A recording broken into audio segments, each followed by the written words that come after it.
Give it up for Josh Johnson!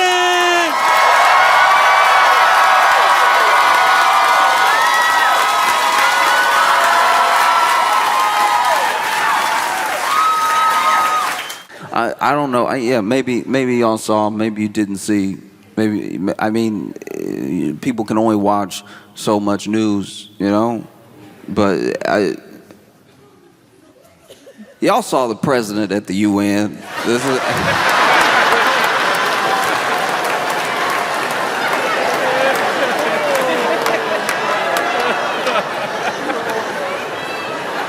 I didn't see everything as it was happening. I heard about some stuff later, right? So then I got a text message from my friend. They were like, "Oh, did you see what happened at the UN?" I'm like, "No, I didn't see what happened at the UN." And they explained to me that, you know, he was getting on escalator and then the escalator stopped. Now, I thought at the time, I thought it was going very differently. I thought the escalator stopped on like a down escalator. That would have been a big deal. Imagine you on escalator. You have belief. You get on a down escalator, you're like, all right, it's gonna take me where I need to go. No need for a seatbelt. If that thing just stops, the momentum, whoa!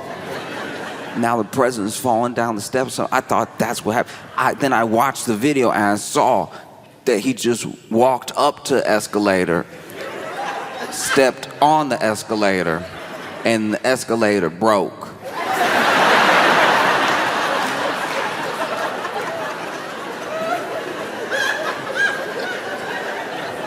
And you saw him stand at the bottom of the escalator like, what?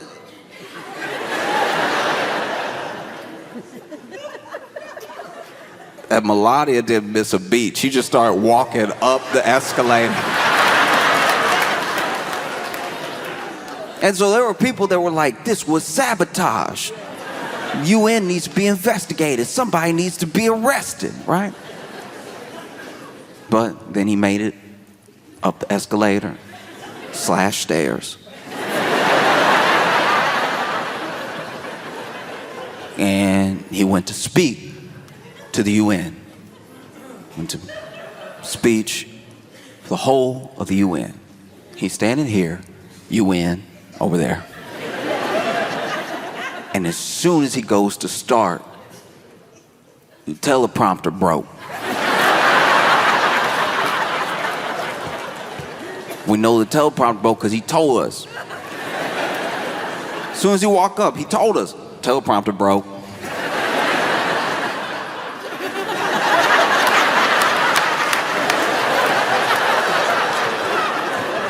First the escalator, teleprompter broke. Nothing here work. Nothing. No, teleprompter. And it's like, look, if you're delivering a speech and it's been, you know, uploaded to teleprompter, then teleprompter breaks, all right, like, that is something to be annoyed or caught off guard about. But I'm sitting there watching like, why do you care that the teleprompter, you're not gonna read it, like you're not. Every speech is off the dome. Every speech you can tell every speech, he's over here freestyling every time. Why do you even have a speechwriter? You know the president's speechwriter right now gotta be the easiest job in the world. You just over here typing up chapters from Great Expectations, knowing he's not gonna read it. Knowing he's just gonna go, you know what I mean? He goes off of vibes. What do you care that the teleprompter's broke? You weren't gonna look at it.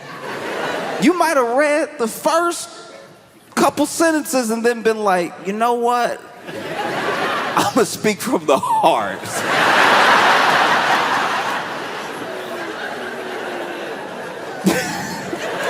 And so the teleprompter broke it, you know? And so he's like, I guess I'll just have to. Which was also wild because the speech was printed out in front of him. But he was like, no, you want me to turn pages? No.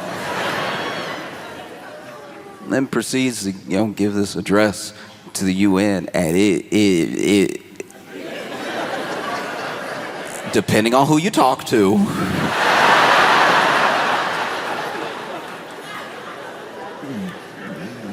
Depending on whose opinion you're listening to, it did not go fantastic. Because the energy of the speech was like the normal energy. It was like rally energy, you know, like talking to his base or something. But this is the UN. They don't live here. Like some of the stuff they don't care about. Like you talking to the UN. Everyone's here. He's over here like I inherited a mess and we fixed it and like years ago we were down in the dumps and now we're the hottest country in the world. He keeps saying we're the hottest country in the world and I don't know what that means. I feel like even the UN was like, so what? Climate change?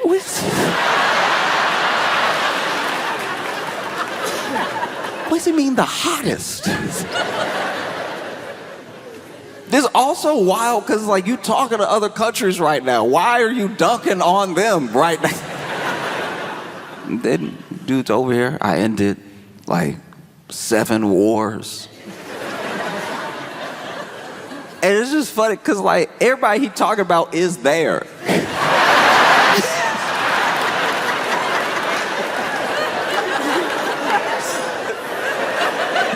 So now some of these countries look at each other across the desk like,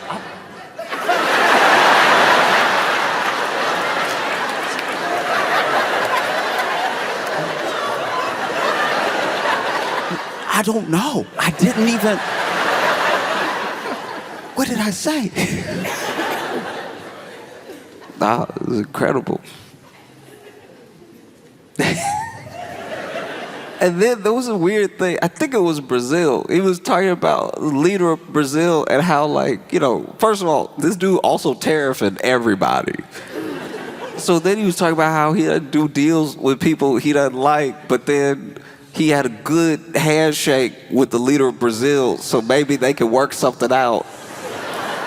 Even Brazil had to be like, yo, I don't know. I just saw him in the hallway. Out here trying to be cordial. I don't even know if this is good. Was this good? No, it's phenomenal performance. Truly, I've not seen anything like it. Just over here. I'm sure if you were at the UN, just sitting there, you just sitting there quietly listening, looking over at other countries. There's some countries that had just be chuckling. Like countries that aren't in the mix, you know what I mean? Like if you're not like a key member of BRICS or you're not, you know what I mean? Like if you're not like in the news in that way, you just come, you enjoy the show. You know? Like I imagine maybe Zimbabwe might have been cracking up. They'd be like, that's your friend. That's your friend.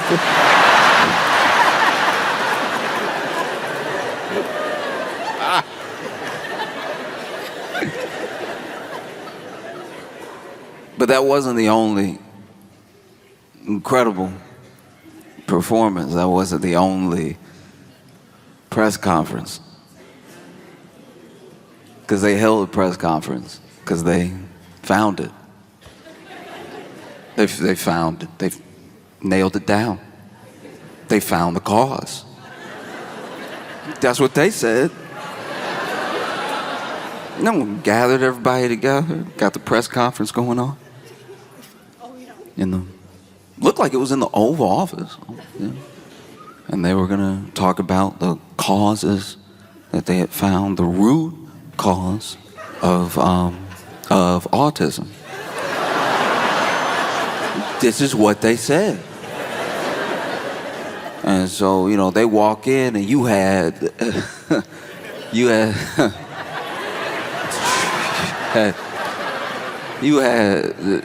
Dr. Oz.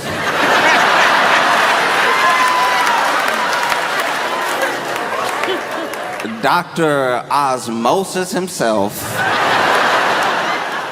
You know Dr. Ozymandias. Like, Dr. Oz is standing there. And like, why? How did this happen? If we are just gonna start putting people from TV in real, like, government position, in real medical field, can we at least get somebody from, like, Grey's Anatomy or something? You know what I mean? Like,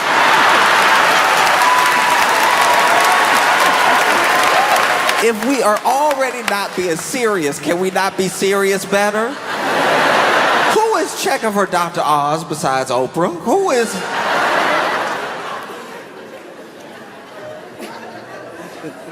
He's standing there, doesn't even really look that healthy himself. This man's advice so far has been actually insane. They've done interviews with him. He's, spoken to the public. Like, what would you suggest for Americans? The man's out here. If you want to, if you don't, look.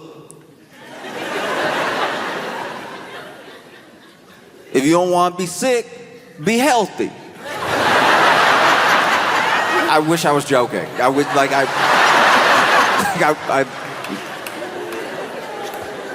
can barely take credit for that one. I changed like 2 words.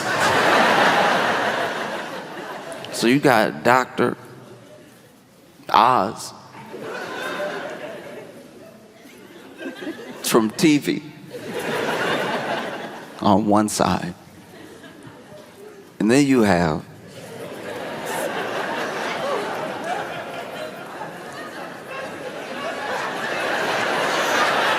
y'all know who he is. And then you have RFK Jr. on the other side, looking odder than usual. If y'all saw it, you know what I'm talking about. RFK Jr. showed up. I don't know what's happening. Because it wasn't like a tan.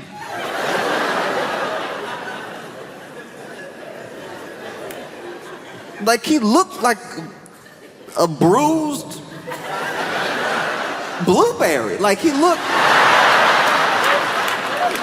wild, and nobody addressing it. Nobody saying anything. The president over here just trying to not use his peripheral vision.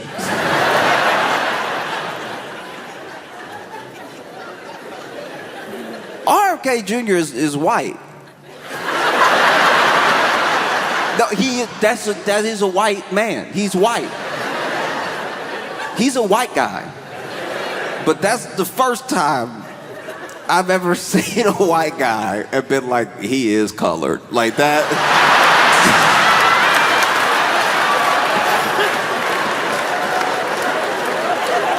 Yo, my man, what is happening? He just stand there like he's been holding his breath for 26 years.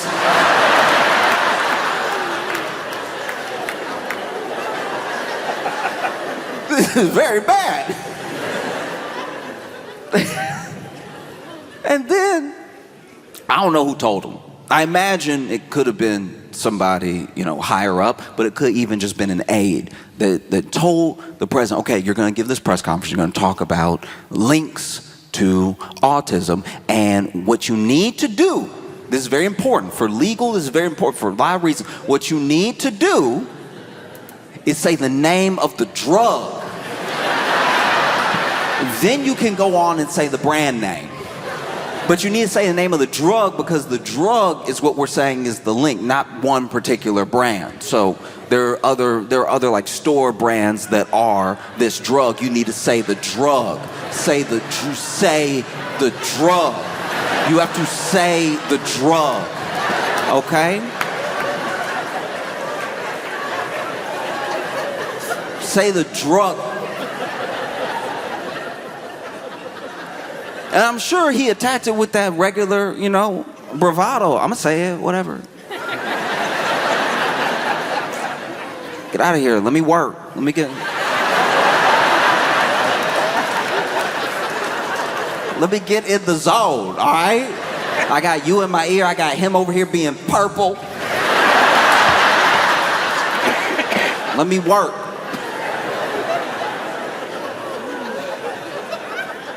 Man goes up, starts the speech. It's rolling. It's rolling with it.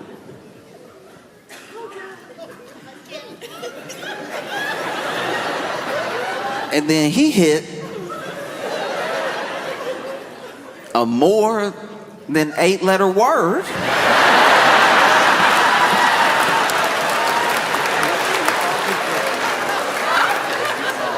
And then the commander-in-chief, leader of the free world, in real time, in front of us, the American public, technically the whole world, because the internet, our leader in front of the nation, at a press conference they called.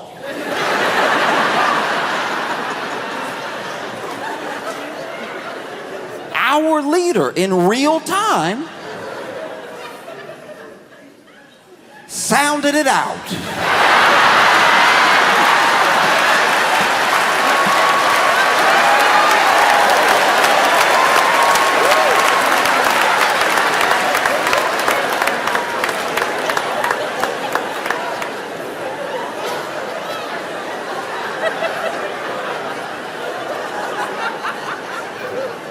I try really hard.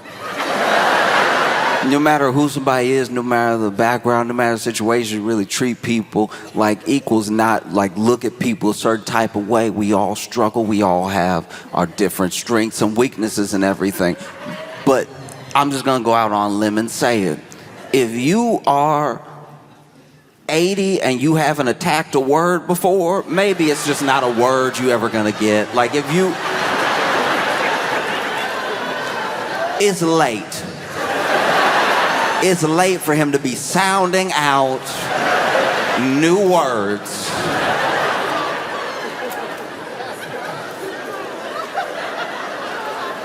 Because the word, he could see the word coming up.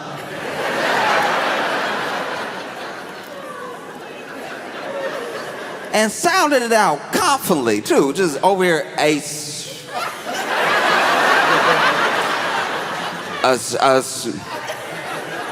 some toast,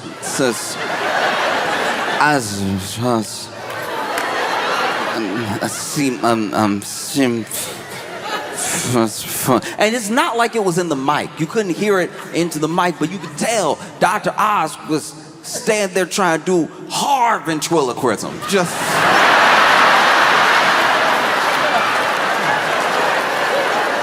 Dr. Oz was standing there like, just open your mouth, let me do it. Dr. Oz was fighting to just, you could see him. I see him in the face.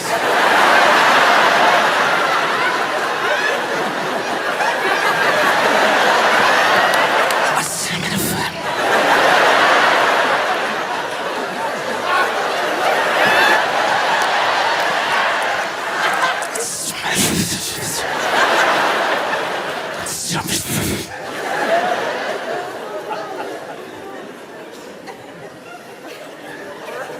I said, Tom, I see Trump. See him, man. I knew when he looked around, we were cooked. Like I knew it. When that man looked up from the paper, I was like, no, stay on it, stay on it. Stay with it, you almost got it. I said, Tom, I see him, I see him,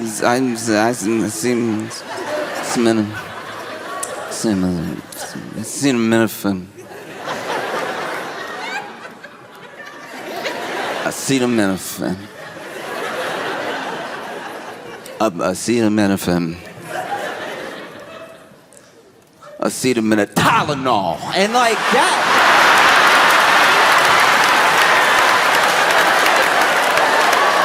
That is also wild too. Gave us the full, what is it, Porky Pig? Gave us the full,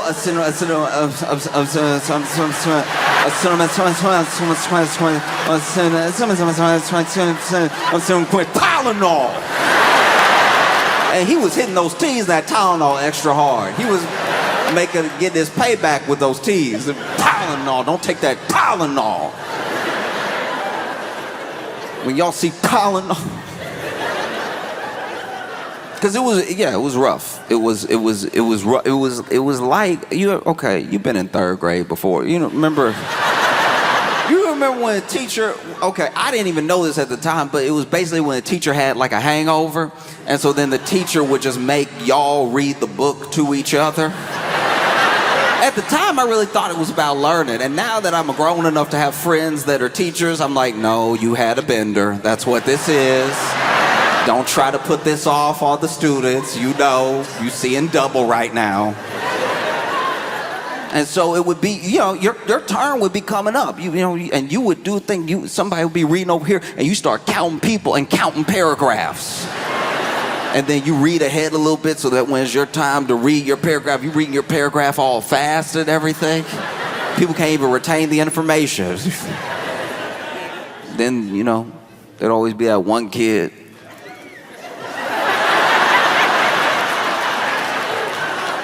There'd be that one kid where it's like, when you get to his paragraph, that's gonna last till the end of class. So you literally count your paragraph till you have to read, and then you count paragraphs, and you like, the bell gonna ring here.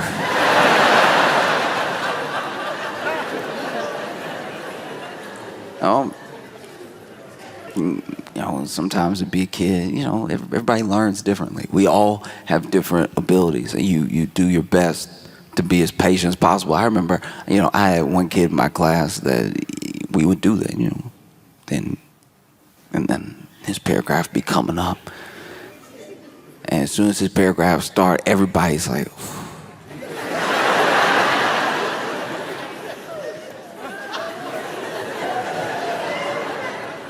and then he would start, and he would be sounding it out, and then hit the word, and then sounding it out. Everybody learns at a different pace. Sounding it out, hit the word. Sound it out, hit the word. Sometimes he'd even go back, sound it out, hit the word, say the last 3 words together. He's learning. We're all learning. Everybody moves in their own time. But sometimes, I'll be honest with you, I was a kid too. I wasn't always patient. Sometimes he'd be sitting there and be like,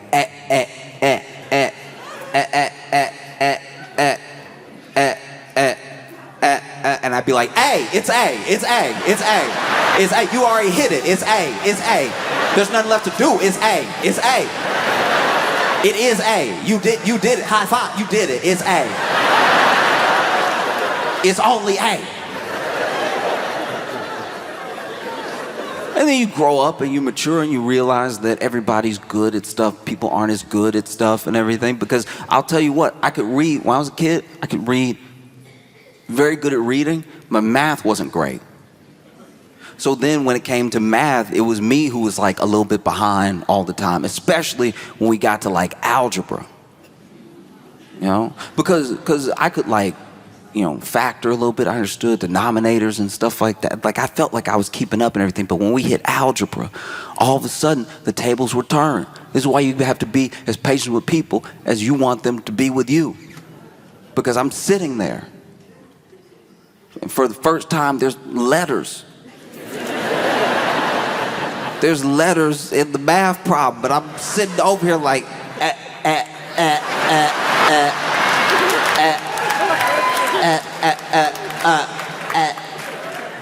and then he was sitting there like, it's 4.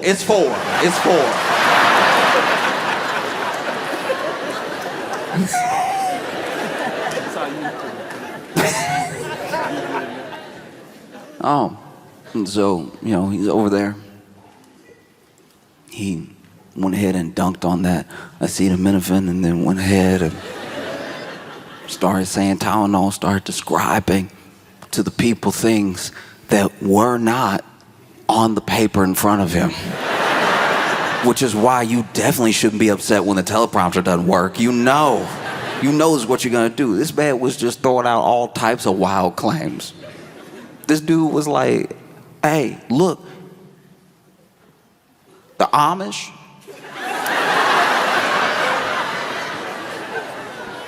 The Amish don't have any autism. And a couple times in this press conference, he would say something, then turn to somebody and be like, is that true?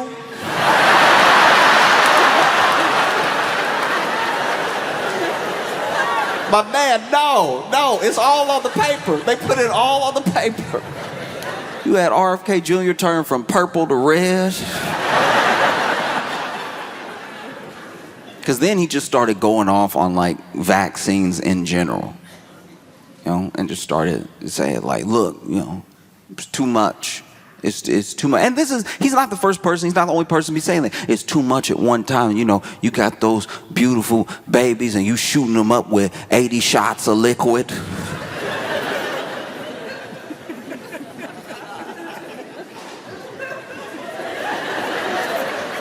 The thing that stuck out to me about the liquid thing is that you could tell he wanted to say juice. You could tell he's like, they put too much juice in them babies. Nobody need all that vaccine juice.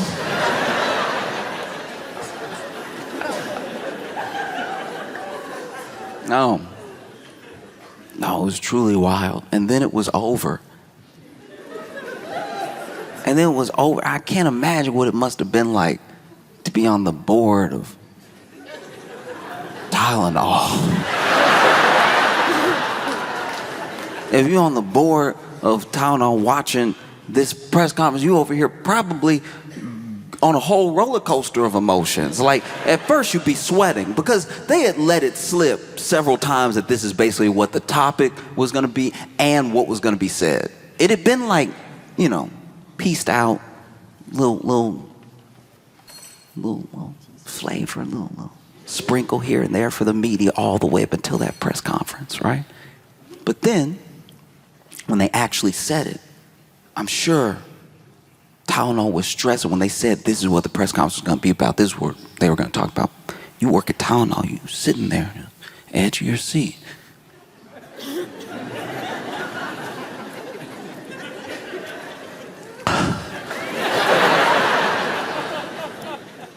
And then he goes to say the name of the drug, and you're probably like, this might not be that bad for us, honestly. He almost said a cinnamon. We might be in the clear here. All we gotta do is come out with a label, no cinnamon in our product. We'll be fine. And then he says your brand name. Then he says your brand name over and over again, and now you're like, that's not good. That one came out perfectly. And then he talks about the Amish, and you're like, I guess if people watch the whole thing, they'll be confused enough to not know if they should take it or not. Because my thing is, look, why have such an unforced error? You know what I mean? Go ahead. You already got Caroline Levitt talking to the media all the time. Get her out there to start the thing. Get her to say the name of the drug and then walk off. Then you can go and just go off your vibes and everything.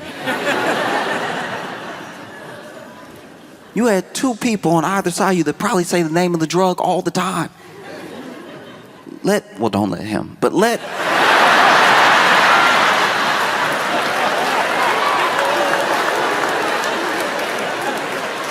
Dr. Oz say it. Let him earn his keep.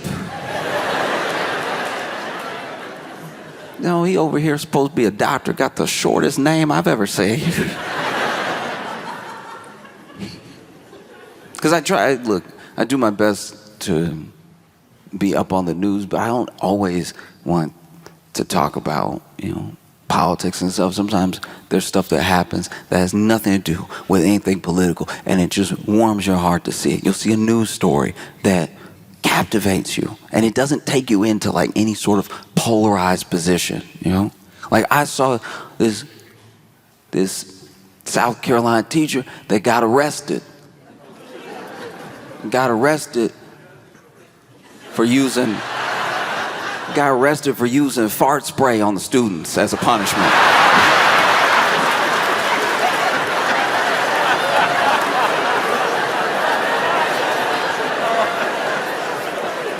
Look, I'm not a teacher.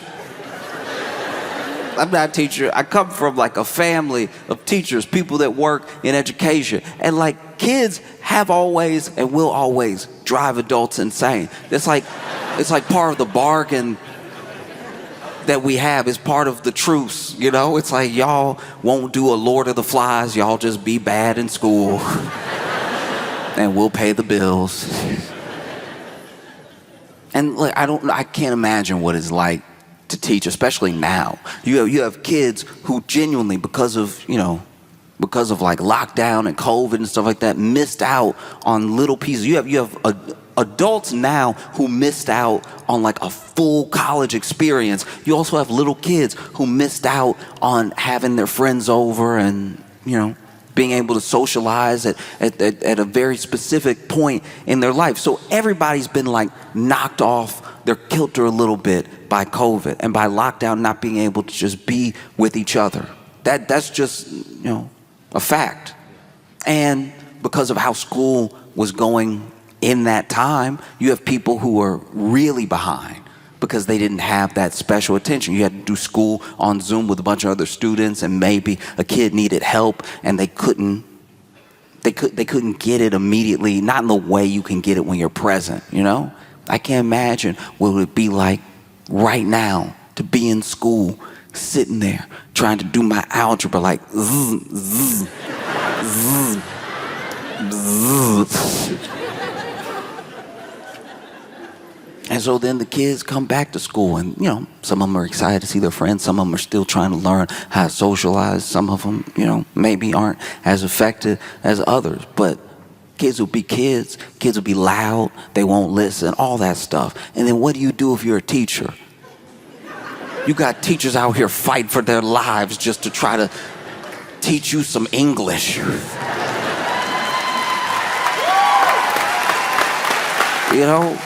You see videos of it all the time, teachers going through it because students don't want to listen, all this stuff. This is the person that's just trying to make sure you know how to spell.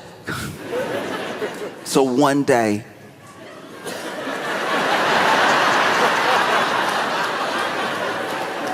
if you make it all the way to the White House and you have to address the nation, you won't be like, sematosis. And so if you're a teacher, what do you do? Like my teachers used to yell. Teachers yell, it happens. Hey, stop! And you can tell, there's a certain yell, especially when you got like a male teacher, there's a certain yell that you can tell you broke him because his voice cracked. You know what I mean? Like, if he's like, hey, hey, y'all, chill out, right? And he's had enough of it, and maybe you're the first period of the day. You know what I mean? Y'all being a little loud. Hey, listen up, right? Something happened at about 5th period and on, where if you really got him at his wits' end, he's like, hey!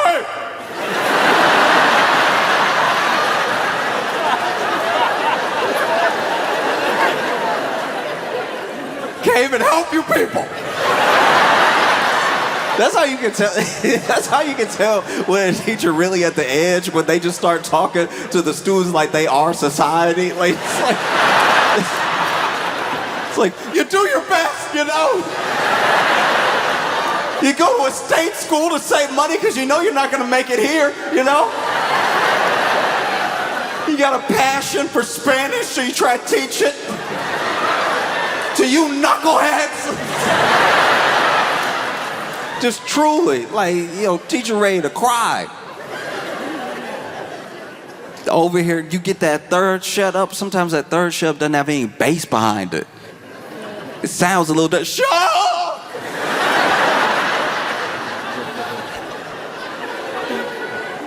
Leaning against the board. I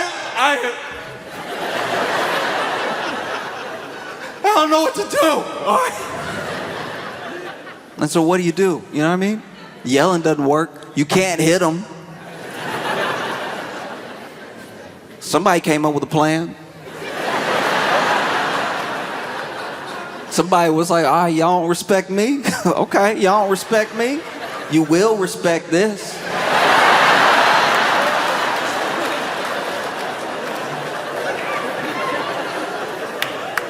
Because I've read different reports. Some reports say he was like doing a prank or whatever. Some reports say he was like mad about whatever. But I'm telling you, he could have done it for any amount of reasons. Maybe this dude didn't take his job seriously. Maybe, he was out here just trying to prank for fun. He's somehow like a teacher's assistant, whatever, and still hadn't like grown up. So then he's over here. Ooh, look at you, stinky. Ooh. Ooh, stink butt over here. Ooh. Maybe. But maybe he had enough. You can only take so many spitballs to the back of the neck before you snap. Maybe this dude came in one day and was like, all right, look, I hate that it's come to this. I really do. But please believe me, if you talk all the time or you never talked before, anybody can get it. All right? I'm not going to lose my voice this week because y'all don't want to learn. Anybody can get it. Anybody. I'm going to put it right here. And I'm begging y'all not to test me. As soon as somebody's talking to their friend, he's like, what?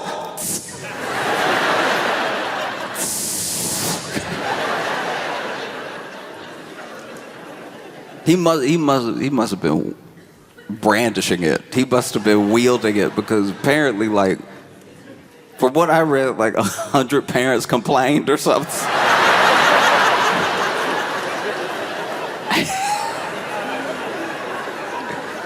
This dude got arrested, and then I think they said like 2 students went to the hospital or something like that. And I'm sure you over there in interrogation tried to defend yourself. They should have thought about that asthma when they were doing all that talking, all right? How do we know it was a spray? What if it was that talking that caused the asthma attack? Over here, mouth moving 100 miles a minute. I'm trying to teach something. Listening is easy to breathe.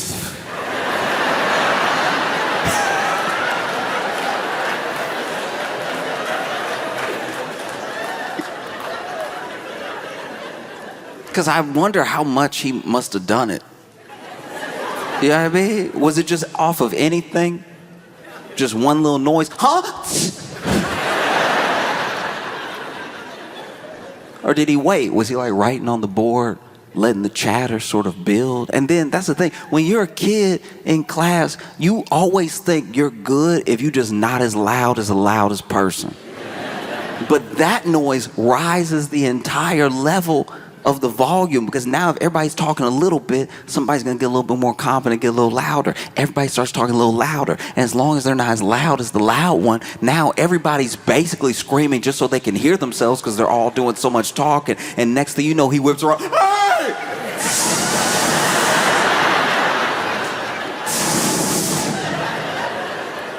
Y'all gonna learn today.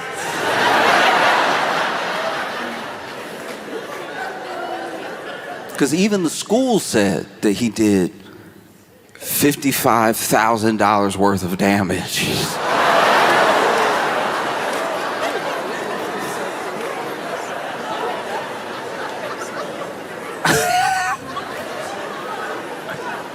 How?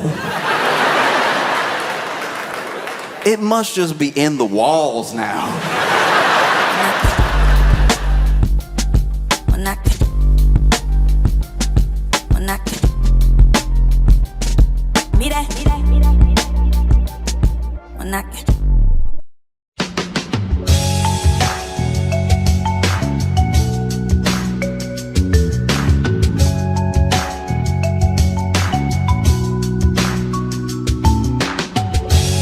Welcome to the Josh Johnson Show. I'm Josh Johnson, joined by my co-host, fellow stand-up comedian Logan Nielsen. Logan, how you doing, buddy? I'm doing good, man. How are you? It is weird. This is the closest we've ever sat doing the podcast.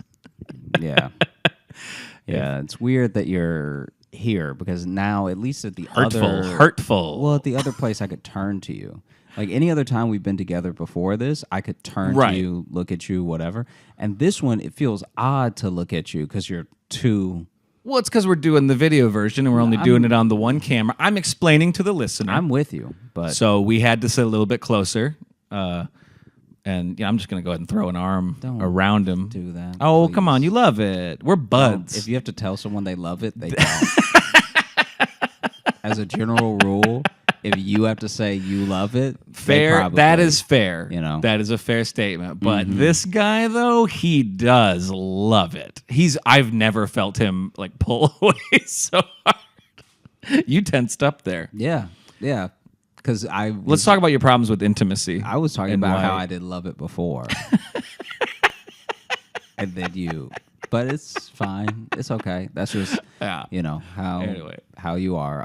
Not to be too visual, but yeah, we're sitting right next to each other. Yeah, because I'm in New York for. we are both in New York. Yeah, you're about to leave though. Yeah, I leave tomorrow, but we're in New York right now. Yep, right now. So how was it getting in? It was all right. We got in kind of late last night. Jess, if you hear any clicking, that's also Jess taking some pictures. That's Oh, okay. yeah, We've yeah. done that before in an episode. We're Yeah. getting some photos done while we're recording. It was good. So on the flight out, so Jess was window seat, I was middle, and there was a guy on the aisle, and he. When the flight first took off, like I just had headphones in, was chilling. It was actually like the most calm I've probably ever been because I don't really love flying, and I was actually like really just kind of like relaxed. We had several margaritas before we got on the plane too, so that probably helped. And then I just noticed the dude next to me. It's like he's really uncomfortable and keeps like leaning forward and like just is like really kind of having a hard time. And then I want to say we're probably like 20 minutes into the flight, maybe. We weren't that far into I it. wasn't even to the point where the puppies got stolen. Right. Went down. I can't, honey, no one will be able to hear you say that whole thing. I was just looking for like a yes, That is what I. I hope they can hear it. That was. Jeez. Well, I just say from here they wouldn't be able to hear So that. what happened? So he's freaking out, and then then I finally had to like stop and check in on him. It's because I saw him grab the vomit bag and he like shook it out, but then put it back, but then like kept checking on it. And I finally was just like, I took my headphones on. I'm like, hey man, are you good? Like, what's up? And then he was having a panic attack, he told me. Now, have you taken off yet? Yeah, we're in the air by now. Yeah, Oh, by the okay. time you so start, you're sorry. checking on him to be like, do I need to let you out of the aisle so you can go to the bathroom? Well, no, but he's so you on can- the aisle, so I don't need to let him out at all. Oh, he is on the aisle. Okay. I was more just checking, like, I just really didn't want a guy vomiting next to me, was my thing. And I It just would have been a terrible experience for you. Yeah, it would be a horrible experience. Well, no, for but Logan. but no, I wanted to see if a I get- totally different person. I wanted had to see a panic attack and threw up No, their no, guts. okay, no. I didn't know he was having a panic attack. All right, I no, just fair saw enough. I just saw him grabbing the bag. I wanted to see because I couldn't tell if he was like sick or was just having like a hard time. Yeah, you know what's funny is that in this situation, someone that's gonna hijack the play and somebody scared of a hijacker look exactly the same. They have the same level of like nerves. They have the same like, whew, okay, all right, Yeah. Oh, be with me, God. And it's just like, it's like for those early few seconds, minutes, you can't really tell. You can't tell if you're like, is this the guy or should I help this guy? Well, that's the thing. I just couldn't tell like what was going on with Yeah, him. yeah. Because he was like he wasn't just if he was just going like. Like then I'd be like, okay, he's gonna Definitely just throw a up. He's terrorist. just Oh, okay. no, but I'd be like, he's definitely sick. Yeah. But the fact that he was so fidgety and like kept like not sure what to do with himself, I'm like, he may just be having like a freak out. Yeah. So thank you for turning this into me being a selfish villain, because the whole point of it was I actually took my headphones out and I talked to him for the rest of the flight. Yeah. Just to calm him down. And he was very kind. I'm very glad because that could have backfired. What you know my hatred of talking to people anywhere. What I like is there should be a whole storyline of you being an anti-hero of like you talking people off of ledges that are like about to commit suicide because you don't want to see a dead body. Yeah. You're like telling the dude, you're on the bridge with the dude and you're like, listen, if you jump right now, I don't know if I would ever be able to unsee, and I go this route to get home every day. So you would you're be gonna ruining my commute for the rest of my life. You're gonna fuck up this whole block for me. Yeah. And I don't need that. I Yeah. live nearby. do you really want me to have to go around? Don't do this to me. Yeah. Don't do this to me, sir. And I then- don't care about your family. I Yeah. do not care about your family. I need to make that very clear. Yeah. Don't do this to me. And then he's like, you know what? You're right. I should kill myself at home. Great, because I don't know where that is. Yeah. So you do it. Okay. So then this is you helping this person. Yeah, Okay. I didn't expect it to be me become the villain so quickly in the story, but yeah, it was No, me. I was saying it would be was funny me. if- No, I know, but no, it was me. Yeah. Then I just talked to him the whole time, and which helped him calm down. He was very grateful, and he was a very nice guy. Yeah. Nice talking to me. He lives in New York, but yeah, he was just having a panic attack, and so we talked about it because I've had panic attacks. So I'm like, listen, I get it. Yeah. Yeah. And so we just talked for the rest of the flight, and then that was it. And then when we got into our Uber, I always like talking to Uber drivers, particularly in New York. I like New York Uber drivers, but by that point, I'd spoke on a whole flight, so I was silent. Yeah. You're pretty spent. I have so much I don't know, small talk in me. I feel okay. So I feel like I don't want to overshoot it, but I could easily say that maybe 1/10 of the stories that are told to me that I tell on the podcast are Uber drivers. Oh, absolutely. Because you even saw in DC when we were in DC, I just asked them, I'm like, what's the longest Yeah. ride you ever had? What's the craziest ride Absolutely. you've ever had? Blah, blah, blah. And sometimes they give you nothing. Yeah, sometimes sometimes. they're like, hey, drunk people drunk. yeah. And you're like, oh, all right, there's not a lot to pull Yeah. from there. Or some give you the vibe of just like, oh, they want to just do their job and just yeah. get you out of the car. Yeah. But every once in a while, somebody's thirsty to tell you, Oh yeah. okay. We had one of the guys in DC was just like he wasn't going off of like Which one was that? the guy who was talking about like comedy and stuff like that and Oh, yeah. His eyes. oh yeah, what happened with that? So our Uber driver in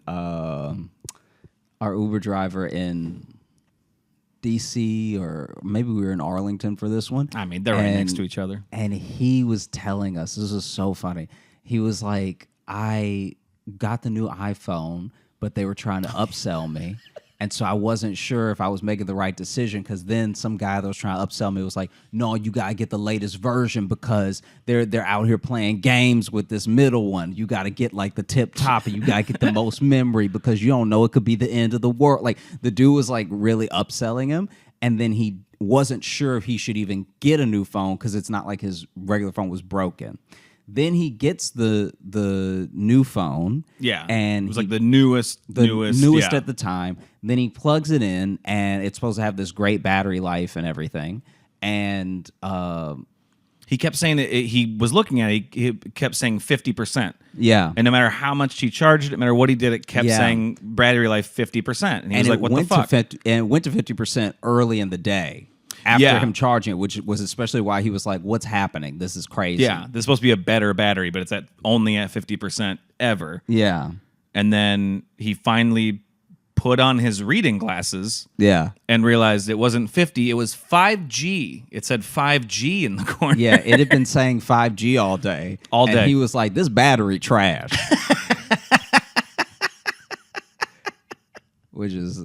Which is also good to tell you while he's driving you around to be like, listen, Yeah. I can't see great. Because he didn't have glasses on while he was driving. That is true, actually.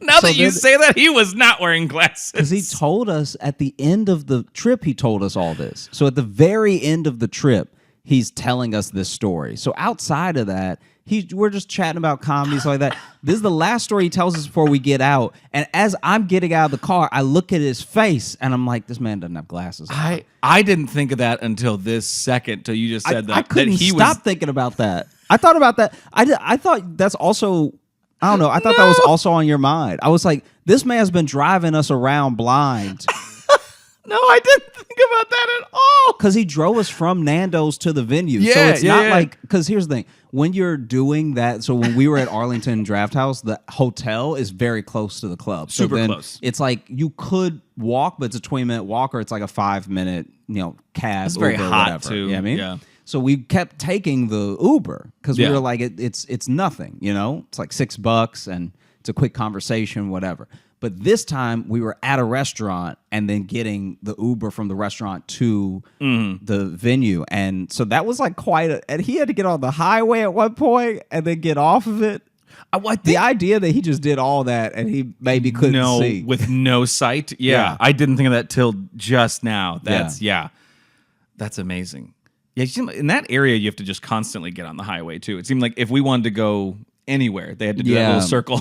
Yeah, you have to do highway. a circle and then take like the second exit and you're across town. no matter where you want to go. No, okay. Wow.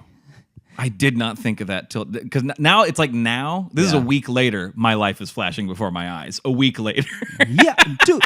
When he told us that, I was getting out of the Uber and I was like, "What?" I didn't even connect. That's why I didn't laugh that much because this dude's like laugh and you're laughing. You're like ha ha ha ha. Like he was like I was just giving him a laugh because he said it was the funniest thing that ever happened to him recently, and I is just funny. It's funny. It was like it's fine. I just wanted to give him But it is be a good audience member. You were, but I was like walking in the club like, okay, you're over here. Like this is the other thing that was kind of like it's when I decided to just not bring it up. Yeah. Because I thought it was also on your mind. 'Cause No, I after wish we you would've got- said something. After we got out of the Uber, you were quiet. Like I was quiet. I don't know if you were on your phone or something. But then when we get inside, you're all about like when the show's starting, and I'm like, hey, we just got drove around by a dude who can't see. No, And so you're over here asking like, so you think we'll start like maybe in 10 or like he's going up to the manager being like, hey, do you know when I was being professional. You can just say the one word. I was being professional. You'd be a very, very on point, very professional, but in a way as if you didn't just escape death. And so then I'm standing there like just staring in front of me. And and you're like, okay, good. And capacity's good. Like just Well, because we were getting there like right at showtime, and we were bringing food to the staff too, wasn't it that day? Yeah. So we were like, I always wanted to make sure like we got that part done, and then got backstage to the green room and stuff. I was just shifting into work mode once we got there. I wasn't. Whatever, man. That was upsetting. Don't worry. After my set, I was contemplating my life and mortality, but that's just because that first one I didn't feel great, but. No, it was terrible. Damn. Yeah, I didn't think about that at all. Yeah.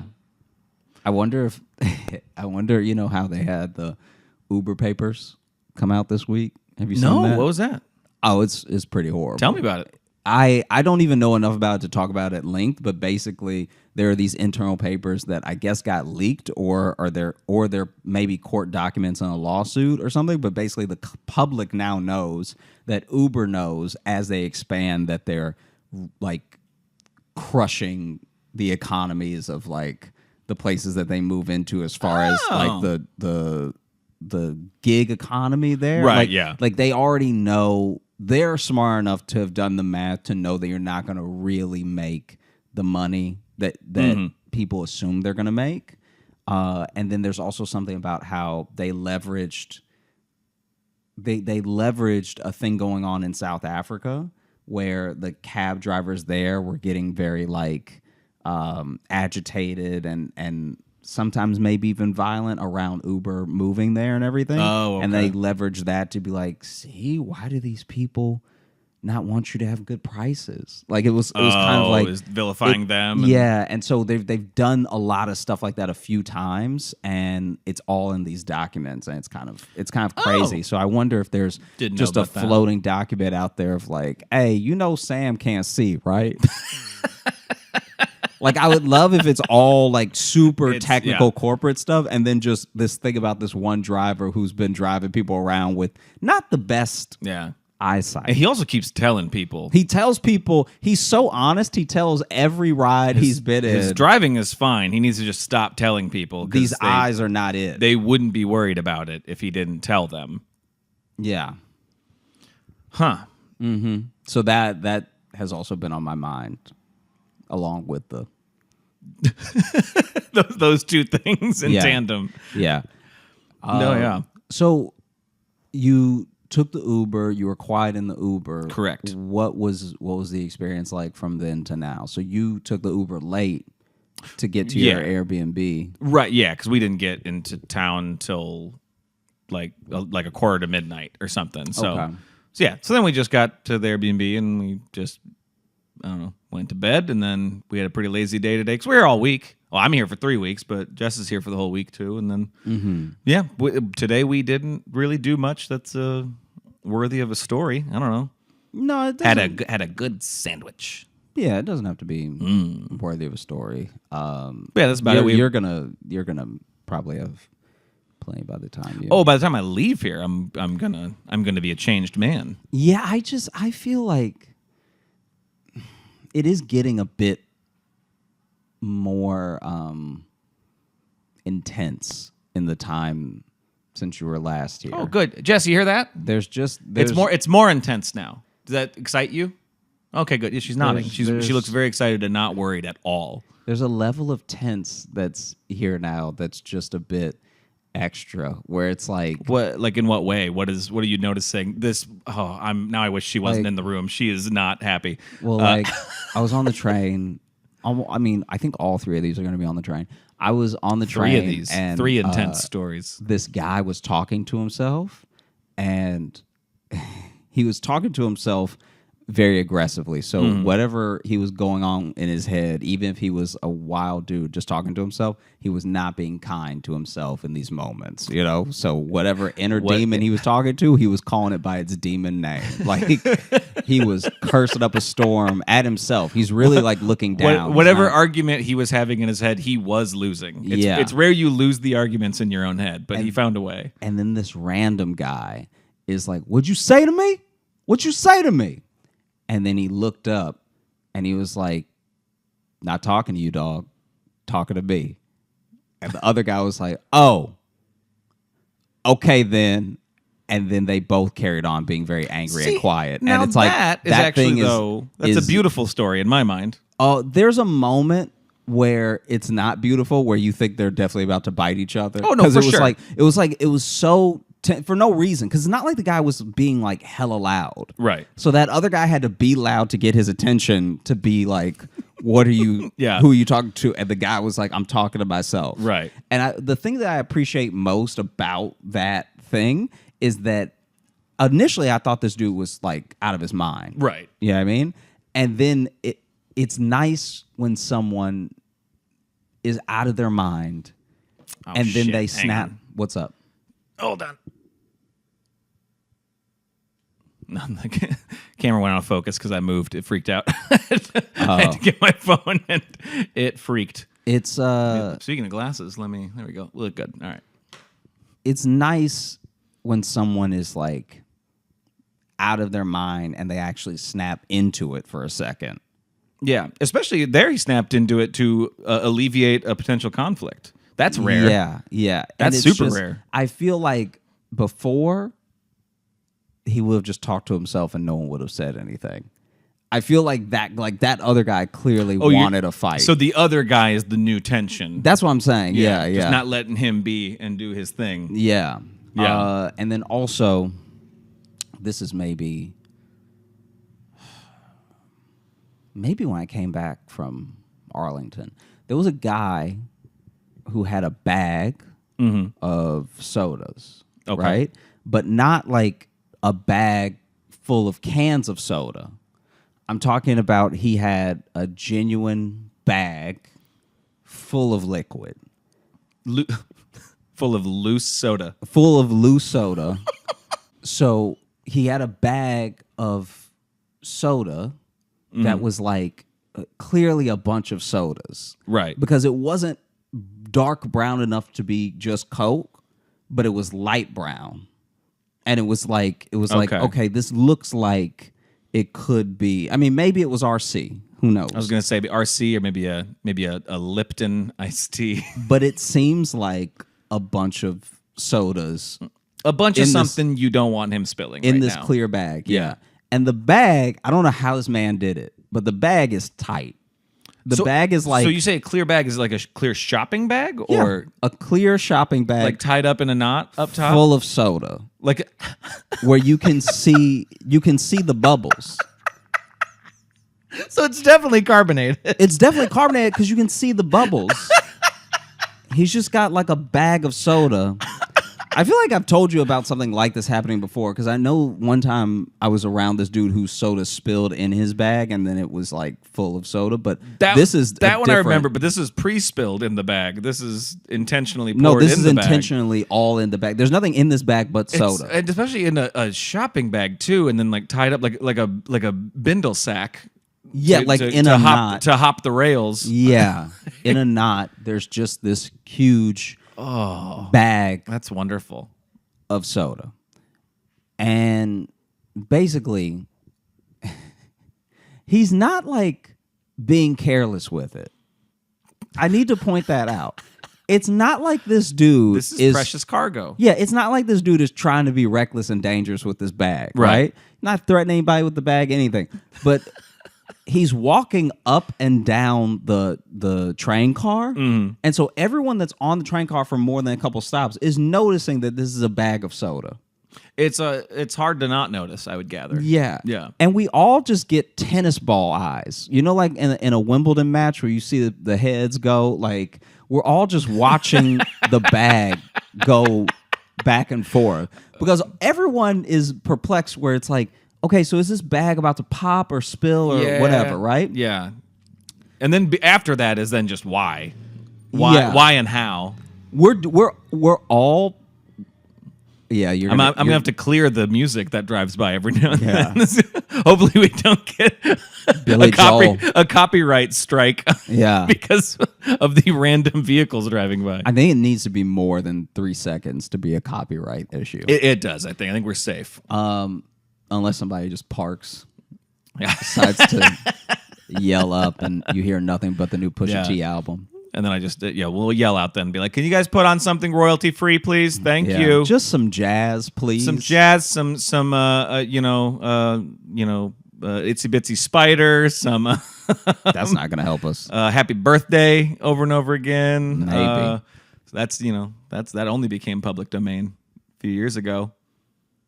So there's this bag. Sure. And in the bag is like swashing. So it's not like it's tight to the point where there's no movement of the liquid. That would There's be very impressive. It If would was, be. if it was airtight in a bag like that. If it was just a bubble with handles, that'd be fire. That'd be amazing. Yeah.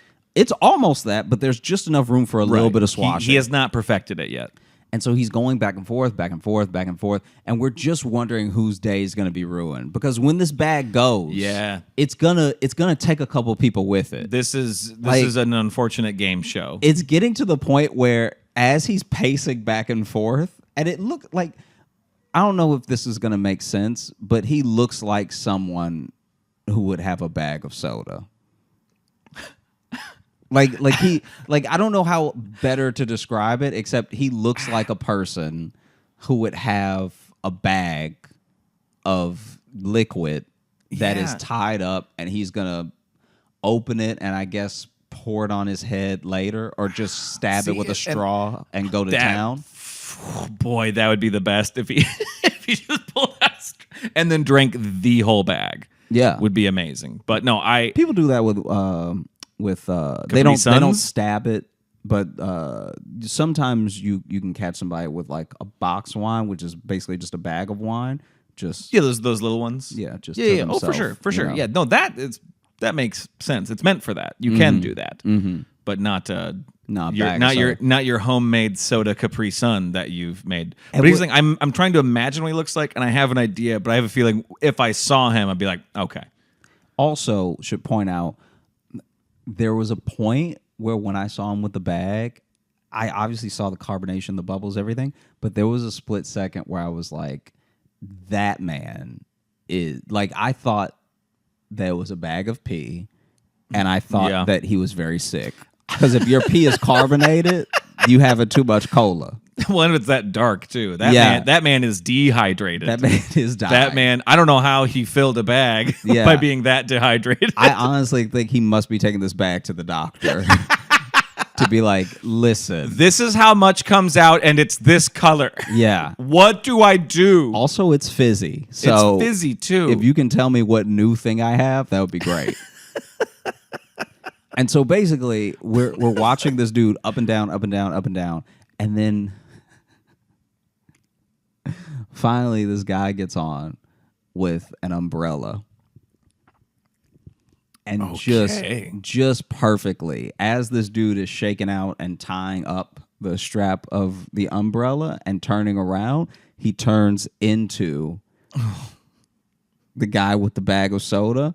And you know the little spikes that are completely unnecessary on umbrellas? Yeah. You know those things that don't help stop the rain at all? I don't know why there's spiked ends to every umbrella it's, that's yeah. ever been invented. the Mad Max part of the Yeah. umbrella. Yeah. You And never know. He turns in and the whole bag just goes. So it's like it So clearly a thin bag too. Took It- barely any. I think it is exactly one Walgreens bag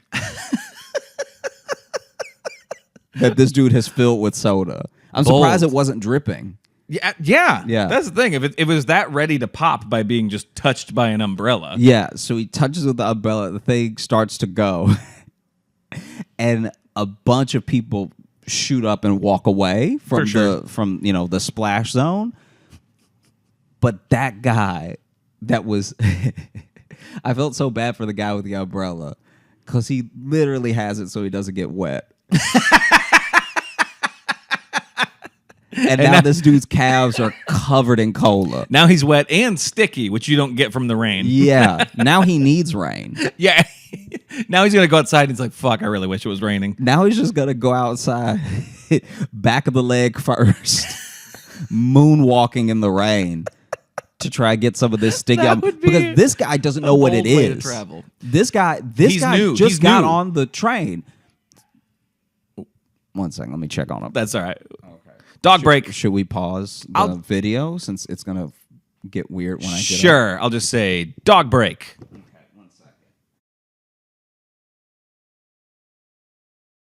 We're back from the dog break. Yeah. What was I even talking about? Oh, the bag. Yeah, we actually took a break on a cliffhanger there.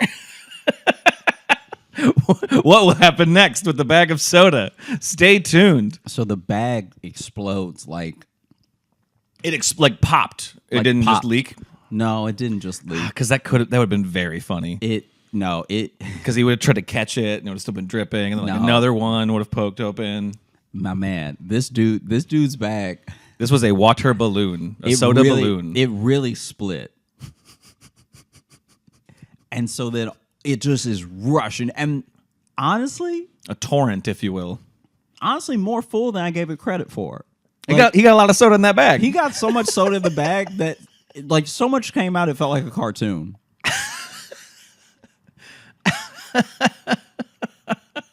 Like so much came out that I was like, how is it still? That's And then the guy feeling it is terrified. Like Yeah. this is a true nightmare to just have something like Wet on the warm and subway. sticky.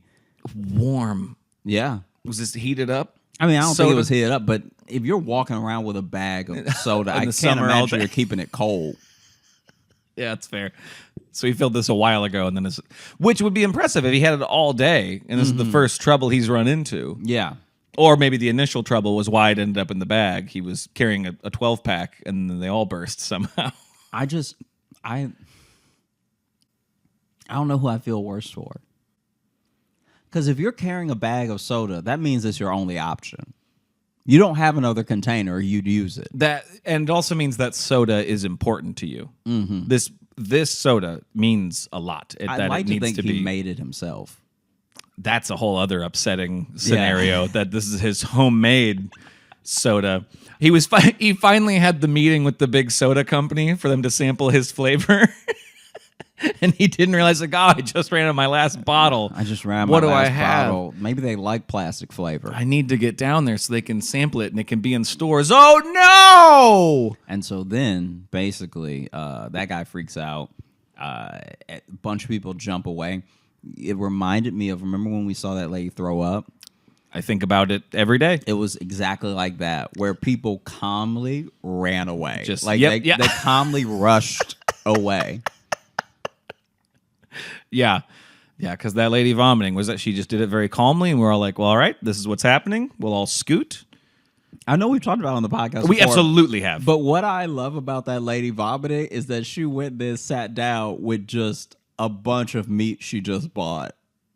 yeah, because it looked like She she had a had bunch of ground turkey. She just had like some sort of. It didn't seem like the bag she bought it out of either, right? No, It seemed, no, that no, also no. seemed like just a bag of meat. Yeah.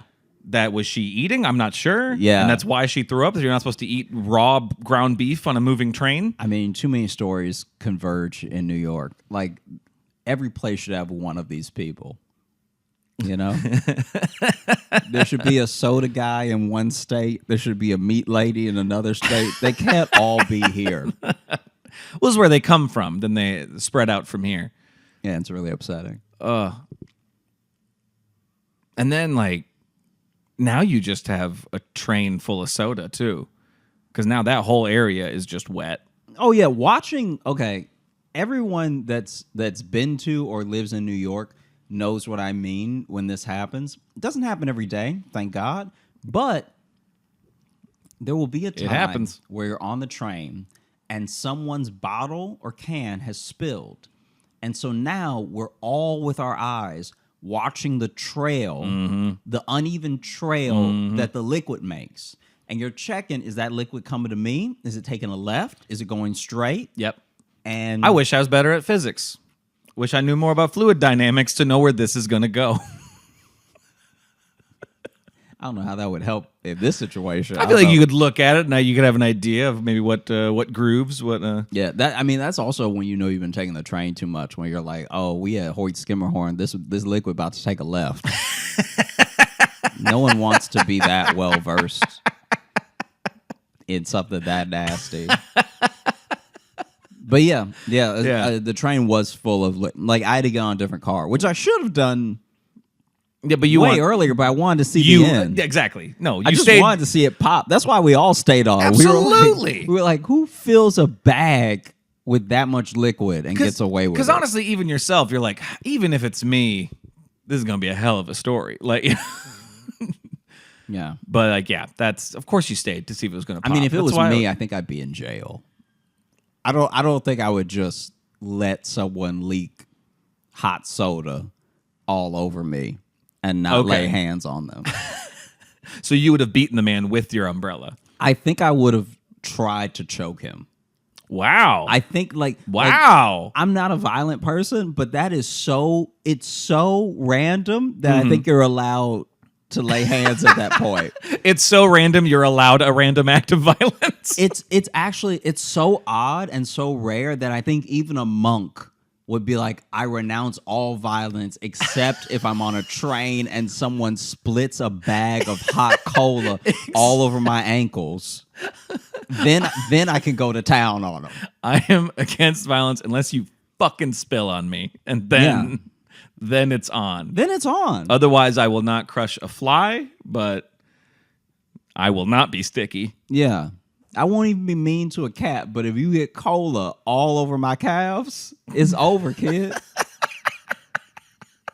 I'm going to jail. So then what was, I know then everyone like left. How sad was the soda man? No, he was disappointed. For I real. was absolutely, did he just sit there with his torn bag just looking? No. And just that sad Charlie Brown music comes in. That dude screamed no way too loud. And then that was sort of it. Was it a short no or was it like a no? It was pretty long. Oh, good. It was it a stopped good being- dramatic no. It stopped being no and then just started being screaming. Oh, that's a good no. No. Yeah. It was wild. I was not a fan at all. Because now it's wet, sticky, and loud in here. I was so upset. By the way, I'm filming a new special. It's going to be called Wet, Sticky, and Loud. That's going to be the title. Sounds great. How did Umbrella Man react? I mean, obviously he was disappointed. Did he shout or did yeah, he? he was also screaming. He was also screaming. Yeah. For him, you have to keep in mind that for him, he's just got on the train and he's closed his umbrella. Yeah. And then he feels however that soda felt. I just made it hot in my head. Maybe it wasn't hot. Either way, if you step onto a train and the first thing that happens is your legs get wet, you just have to assume someone is pissing on you. And so you've walked into a current of piss. Because he looked dry, you could see his brain break for a second. Oh, absolutely. Where he's like, no, I'm inside. How am I getting this wet inside? I didn't see a bunch of water flow out, so I surely didn't step into. There's no way this should be happening. Yeah. And then he turned around, he saw the bag, and he just started screaming. But he was screaming more like, what the hell, what the hell, what the hell? Absolutely. Well, I'm sure that he wants to say, what is that? Yeah. What did you just get on me? Yeah. But his brain probably can't even put that together. Because, I mean, it's in his shoes. Like, I honestly, it's legit Josh, everywhere. I didn't even think about it being in his shoes. I was literally only thinking of it on the legs. And now his shoes are filled with soda. Yeah. And he just has to just walk his way. Yeah. Yeah. To, I think, a fire to throw his clothes and shoes into. Just do a Just duck for walk safety. home. I hope he was going home. That'd be terrible if he he's on the way to his work. to dinner. Oh no, I've got a Hinge date. Yeah. And I have to explain why from the knee down I'm wet and making squelching sounds. Yeah. Yeah. And then the third thing. Yeah. The third thing was I feel bad because I laughed at this really hard and I shouldn't have. Because everybody's different. Right. So I shouldn't have laughed, but it was my first reaction. Basically, I was on the train platform now, and this person was using the elevator that's on the train. Now, not every station is wheelchair accessible, but a lot of them are, so you can use the elevator. Some parents use the elevator for their stroller. Yeah. So, this woman... For the ones who don't want the kids to have a really fun ride. Yeah. Yeah. Yeah. For people who want unshaken baby. Wee. So, this woman walks out of the elevator, which is already... I'm always surprised when the elevator opens because I'm surprised that anyone would take it. Like, I actually think it would be cleaner to just crawl up the steps than to be in that elevator. Right. Because that elevator is now a closed space of nastiness. Yeah. And a tight closed space. And they don't move quick either. You get in and they sit there for a second. If you smell something, you're going to be smelling it for a while. That is your smell now. And so this lady gets off the elevator and she's pushing the stroller along. I don't know what bump she hit. I don't know. I did not see what caused this, but her stroller starts to tip to the side. And as it's tipping, she doesn't seem to be paying attention to the tip. So as it's tipping, she's still just pushing, but there's definitely been a bounce on the left side to where it's like, it looks like it's about to go. And then she essentially just starts letting it fall over, and it's not until her hands are maybe like a little too at an angle, like just a little too curved, Right. that she realizes like, oh, it's going. And so then she tries to save it. But whatever's in the carriage already starts spilling out.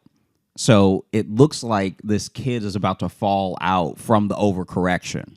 Okay, the way you worded that, just like whatever is in the carriage, just like, and that is also soda. Yeah. It'd be amazing if that was also just a bag of soda. A carriage full of soda. This is what people do now. We just haven't caught on. Listen, we're trying to save the environment. Okay, we're getting rid of plastic. So now, sorry, you got loose soda now. Yeah. That's how it works. No more bottles, just plastic bags. You bring what you got. Those aren't worse at all. Those aren't somehow less reusable. Well, you're reused. Yeah, exactly. You're bringing them in. Mm-hmm. You go down to the soda store, get whatever container filled, and then you can go home. We'll fill whatever you got. Yeah. Yeah. We charge by weight here at this store. So then overcorrects. It looks like the baby is gonna tip out anyway. A different lady who sees the whole thing happen screams because now the baby's about to like hit the platform. Jeez. And once a baby hits the platform, you're done with that baby. Jesus, Josh. No, but I'm saying that's an unusable baby now. Like, tell me that's a level of germs that baby's encountered now that it'll never be the same. Oh, you're going off of germs. I thought we were going off of, the what? The impact. No. If a baby's face touches a platform floor on the train, that's going to be a different person now. Our prior. Well, yeah. It's, Tell me I'm wrong. That's going to be. No. You're not wrong, but you're right, but for the wrong reason.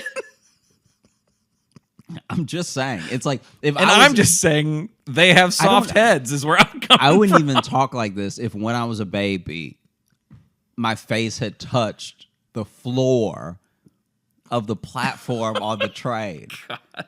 I'd be a hardened individual. I'd have a deeper voice. You're gonna have a different life because just the film alone that's on the platform of the train. You've basically been kicked in the face by every shoe in New York if you let your face touch the platform and you're a baby. Right. To be fair, if you're a baby and your face touches the platform, it's only up from here. You know what I mean? You're not going to have a worse life than that. You just had the worst moment of your life. But you might not be old enough to know it, to appreciate that you've already had rock bottom. Never mind knowing it. It's happened. You're never going to have something this bad happen again. Right. But then someone's got to remind you. Yeah. And so then this other lady screams. The woman stops trying to overcorrect the stroller now and just goes to try to catch the baby. Oh. Hopelessly behind on the hands. The hands were not fast enough. And then you actually hear like a slight splat. And then people start running up to her, and it's a dog. It wasn't a baby in the carriage? It was a dog? No, this is a puppy. Okay. She had a dog in the carriage Okay. the entire time.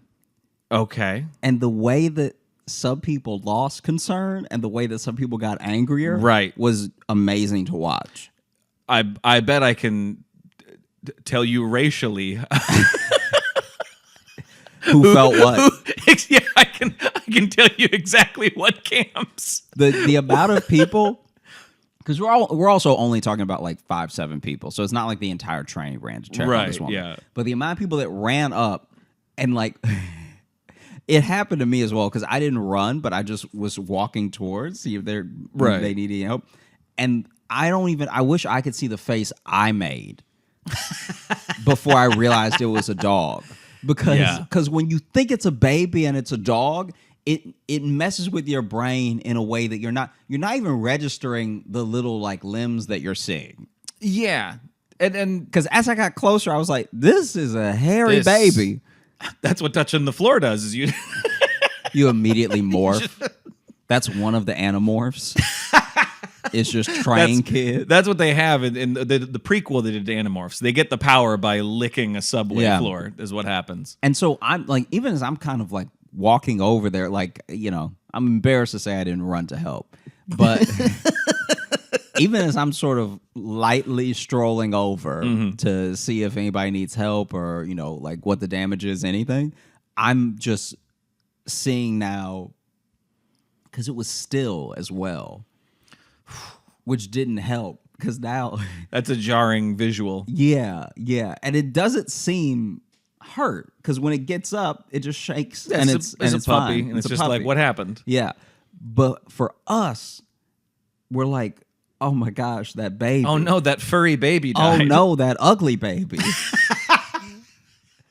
Like it's like the order that things went was like oh no, that baby. Then it was, oh no, that ugly baby. Then it was, oh no.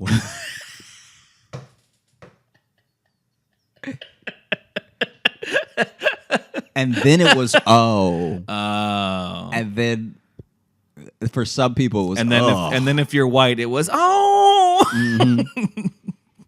Like one guy got particularly mad at her. Like she did drop a baby.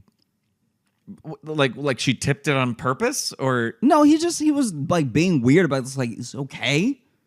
Like he was like checking on it, but he was like weird with her. And then some people didn't even make it far enough to, I guess, really see that it was a puppy. As soon as they saw something get up on 4, they were like, I don't want any part of that. nope, this lady's got a carriage full of rats. I'm out of Yeah. here. But yeah, the amount of people that switched. That's was like, it wasn't half, but it was like 3. And I was not one of them. No. Like I actually, sadly, I kept the same amount of care the entire time. Like for me, I was like, yeah, Josh, you maybe lived here a little too long. yeah, because for me, I was like, oh no, that baby fell. Because I've seen babies fall before. Like that?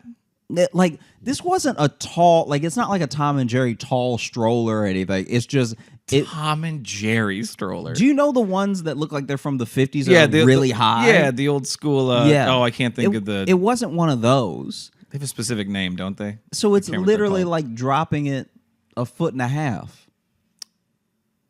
So it was like an actual, like a modern baby stroller where it's like just like a little seat you're pushing. Yeah. So So I was like, oh, that's no. already not made for dogs. Yeah. Yeah. No wonder the dog fell out of it. No wonder that white guy was mad.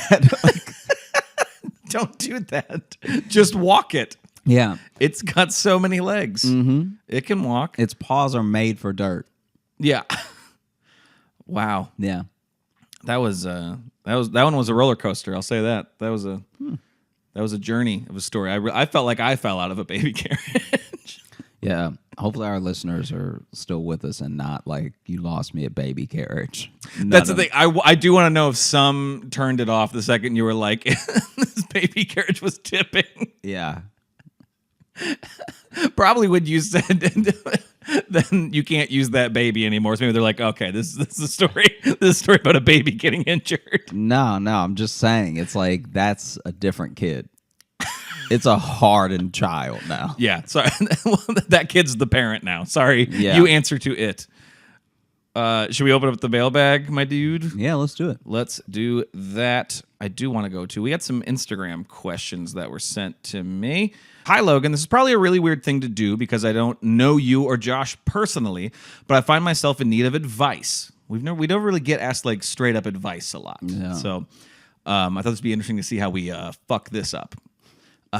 You and Josh talk about relationships a lot on the podcast. I really love the show. I listen to the episodes on repeat because they help make me feel less anxious when my thoughts are swirling. I'm also the one who wrote in with the story about the class hamster that got eaten by the class snake. Do you remember that? Killing them. Yeah. Killing them. So this is a little personal, but I've been with someone. We both really like each other, but we have some love language clashes that keep making things hard. So I guess what I'd like to ask is, how do you know that it's worth the struggle to stay with someone? Is it normal to have to continually work on things? As someone with anxiety, do you have it about your relationship, even though it's a strong one? Also, I'm a total stranger, and I understand if you and Josh don't want to answer these. Do you want to go first? If you got something, go for it. Oh, okay. This will be fun to answer too with my girlfriend staring at me. So this will be a very interesting experiment for me. I personally don't believe in love languages. I think Really thought he was just going to end at love, and I was going to be like, whoa. No, I think it was a We've talked about that before too, that neither of us are really. Yeah, because my thing is, at the end of the day, no one actually has to be nice to you. And so when someone is kind to you in the way that they are best able or best know how to be kind, it's actually a really dickish thing to be like, yeah, but it's not the way I like it. It's like, that's wild. Like if someone, I understand that not every gift is going to be received in the way that was intended, and not every gesture is going to be understood in the way that was intended. But you can't tell me that it's not actually kind of a pretty bad move to be getting all of something from someone and then be like, yeah, but it's not the one I want, so it doesn't count. That's kind of wild. Like, I'm not Right. saying that that's what this person is doing. Right. I'm just saying that what quickly happened with love languages, it started out as a good way to almost like a fun little personality test and a good way to communicate. And like a shorthand that you could have to kind of to classify some things. Yeah. Which, for that, it was okay. And what it quickly turned into was a way for a lot of people to be kind of bratty. You know what I mean? Like I just and I think that my and I could be wrong about this, but I find that like it is a way to sidestep appreciation and like gratitude for the person, even if that's not what you like. Just like I'm not even talking about your relationship or anything. I'm saying in the Right. world, imagine a world where someone comes home to because we have these like physical touch, acts of service, Gift giving. like, gift giving, all that stuff like that. Yeah. Imagine a person comes home to a fully cooked meal and their favorite movie on cue to watch, and their reaction is, "It's not a blowjob, though." That's not a good person. That's not that like, and I worry that more and more people are going to fall into that type of thinking, even though it's not exactly that. Because to me, love languages have quickly been like overused. It's kind of how people self-describe as whatever the hot thing is that year. You know what I mean? Yeah, it's sometimes it's a, I don't know. It's like almost like a. I think we talked about this too when we did the relationship quiz episode that we did, where it is kind of a step right next to like astrology, where it's Yeah. like, oh, you were born during this month, we're not going to get along, and it's like, well, you haven't even met me yet. Yeah, and also we don't know, like for the love language thing, I'm sure that the best of each one of those things is too dope to turn down. You know what I mean? So, Right. So if I love a person and my act of service is taking them for a weekend to their favorite city on a private jet, I don't think they're going to be like, it's not physical touch. Right. You know what I mean? Well, and I want to. So I'm going to take a slight counterpoint. I agree with what you're saying, but also on the other side of that, of the clash of love languages, where I agree with you that like to me they don't mean the same thing they do to some people, whatever. But I have been in the relationship where I have dated someone and told them, be like, hey, please stop just giving me presents all the time. Like I don't really want all this stuff. But they're like, but it's my love language. And so they just kept doing it. Like when you hit that point, then yes, it can become an issue. So like if they're not respecting you saying like, oh, I would prefer this. If you guys have talked about it and there's not a mutual respect to how each other, because sometimes I think people get focused so much on what love languages are and how they show it, but don't always consider how it's received to other people. Yeah. It's No, more I'm about with like, you. well, this is how I show love, so you have to be okay with it. It's like, well, yeah, but sometimes it's too much. Some people don't like public, PDA or anything. Sure. Or they like a lot of alone time or whatever, and that's a balance you have to find. So I think if they're not respecting it, then yeah, I think that's an issue. Yeah, that then lends itself to a different thing than what I'm talking about specifically. No, and I know what you mean. I was just Yeah.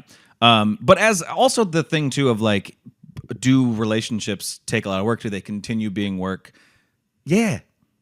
Not in like it shouldn't be like a fight every day. It shouldn't be like, I think we've got to this point because I think it's particularly our generation. We were kind of the last generation with parents who were just like, you just stay together, okay? It was like the generation before us was the first ones who started like actually divorcing if things weren't good. You know what I mean? But before that, it wasn't really. Yeah. You just stayed together and you're just like, yeah, marriage sucks and you just have to deal with it. Okay. There was a lot of that. And I think our generation went the counterpoint of trying to be like, you know what, but everyone has their own thing. But a lot of us convinced ourselves that relationships don't take work. And they do. You're living with a person. Yeah. You are spending all of your time with another human being who is completely different from you. Even if you're similar, they're a completely different person. Yeah, you're gonna clash. You're Yeah. gonna have issues, but it's how you resolve the issues. You know. Yeah, I think Hi, that, Jess. I think that for a good portion of it, the other thing to keep in mind with your overall question is that I think I've talked about this on podcasts before and with friends before, but to me, the world overall is, especially if you talk about, like, I don't know if they're writing in from the States or not, but a lot of the world is easier to live in than it's ever been. Right? So you used to have to hunt or farm, you used to have to like worry about a harvest, you used to have to plan more to eat. You used Excited have to see where this point goes. But like being in an interpersonal relationship is as hard as it's ever been. So it's as hard to raise a child as it's ever been, and it's as hard to stay with a person as it's ever been. But as the other things get so much easier and easier and easier, now the distance between like being in a relationship and staying in one and the other hard things that you have to do in your day is actually getting further and further away, if that makes sense. And because of that, there's almost a lack of practice with doing hard things that then makes it feel like, oh, wow, if this thing is such an inconvenience in my life, maybe I should just get rid of it. Because a lot of inconveniences to our lives do either get solved or we get rid of them, whether it's Yeah. through like money or the way we do things. So you used to have to walk. If you want to get there, you got to walk. Then we had horses. Then we had cars. Then you had to have a car. Now it's, I need to get over there and I don't want to take the train or the bus or what. I'm just going to order an Uber. Let me use my magic pocket computer and Yeah. have a driver come get me. Yeah. But another person not understanding what you're saying when you try to tell them as plainly as possible is as hard as it's ever been. Right. So that's staying the same. And Yeah. and I'm not saying people's lives aren't hard or because we have tech it's not it's an easy life. I'm just saying that so many problems are getting solved all day, and little problems, things that you might not even consider a real problem. You don't even have to think about. You Sure. can now order something. You can get you don't even have to read the manual and put the bookshelf together. You can hire a TaskRabbit and they'll come to your house and put it together for you. I'm saying that the thing of raising a person or being in a relationship, those things are still very difficult. Oh, for sure. And that threshold is getting harder and harder for anything in your life to match with outside of maybe work stuff. Yeah. Well, and I think too, we focus more on, I guess being more mentally healthy in relationships than we ever used to. That used to never be a conversation about how to like maintain your mental health in a relationship. It used to literally just be, do they hit? Yeah. And then that's And then it. the It's next like- question was a lot. Yeah. And then it's like, bro, she not hitting you. She all right. yeah. You know? So it was always that. So I think now this is the first time we're in like human history, we're like really taking the time to be like, oh, is my mental health good around this person? People used to never ask themselves that question. It was Yeah, just like, yeah. I'm with this person and that is how it is. Yeah. Is how that used to be. It used to just be, I cry after I cook, and that's just life. Yeah, and I guess that's what it is, huh? It's like, oof. Another day. Yeah. Yeah. But so I think also with that, and that's a good thing. I'm not saying that is a bad thing. That is a good thing that we're doing. I think we don't quite, it's kind of like you said, we just don't know how to balance that yet. And so Yeah. I think sometimes when we realize like, oh, this relationship's kind of stressful, I should probably just get out of it. And it's like, and sometimes, yes, I'm not going to say like, you should stay in all of them. No, like, yeah, get out of it if it's like you feel bad all the time, especially if if the person comes home and that elevates you and makes you feel bad, yeah, that's probably your sign. But if it's like, oh, when we're working on issues, I'm stressed out, well, yeah, that is going to be stressful. That's Yeah. going to be a stressful thing. And sometimes, though, that's very much, sorry, just got something in my eye. Ow. Sometimes that is very much worth the stress. If I can go ahead, since you're here, to use us as an example, like, yeah, we've had some, not like issues of necessarily fighting, but like where we want to end up, where we want to move, career stuff, whatever. Yes, sometimes that leads to a lot of stress. We've had, not too long ago, we had like a whole week where we were just stressed out. We weren't necessarily fighting, but we were just stressed. And then we talked more about it, and we not only talk more about what we wanted together, but we wanted more, even just personally on our own. And honestly, over that, I feel like we got over the hump. We found something that felt good to both of us. And now I feel like we're more confident than we were before that. So sometimes it is worth dealing with those hard discussions. Yeah. I mean, Jess, huh? Thoughts? I agree with that. She agrees with that. Yeah. I feel like sometimes a hard thing is just better to do. That doesn't mean stay with someone if it doesn't feel right. It doesn't mean that you have to put up with anything that's toxic. But the payoff of fixing things, especially when something is good, is like it's hard to compare with. Yeah. It's You feel it's like a team pride. You're like, we did that. yeah. Fuck yeah. Go Yeah. Wolverines. Like, you get really excited. We call ourselves the Wolverines. Oh, okay. Good No, to know. We don't. But I will say, too, in this message, it sounds like it's something that you guys are talking about. So you're already in a great place. If you weren't talking about any of this at all, then you might have You'd an also issue. be sending a different message. You'd be like, hey, how do I get out? How do I do it in the middle of the night, or when should I leave? Yeah. Do you guys have a couch I can crash on? Yeah. That would be a totally different thing. So we hope that helps. Again, I don't know. Yeah, if anything that I said I got helped- divorced at 25, so maybe don't listen to anything I say, too. Maybe that too. Let me just put that out there. Yeah, but I also I feel like if I said anything that helped, like definitely grab some of that. If something I said didn't make sense, guys, I brought up horses at one point. So just like whatever worked, use it, and whatever. We're staying by a horse, I think, is what we're leaning on. You should get a horse. If you buy a horse together, it'll bring you together. Can you imagine a horse in a studio apartment in New York just kicking TVs? It's like the people who try to get a dog, be like, this might, Yeah. fix things between us. Now make that dog A horse. 15 times larger. Yeah. I mean, you definitely won't be focused on your problems. You'll be focused on not getting kicked. Just motion, maybe a mini horse. Yeah, that would be so much better to still have in your apartment. Yeah.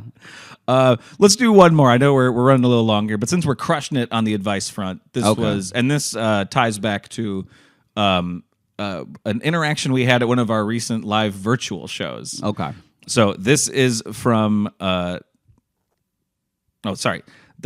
sometimes I get confused when the email is one name, but then they use a different name, and it takes me a second to register what I'm doing. But this is from Naya, and the title of this email is Advice.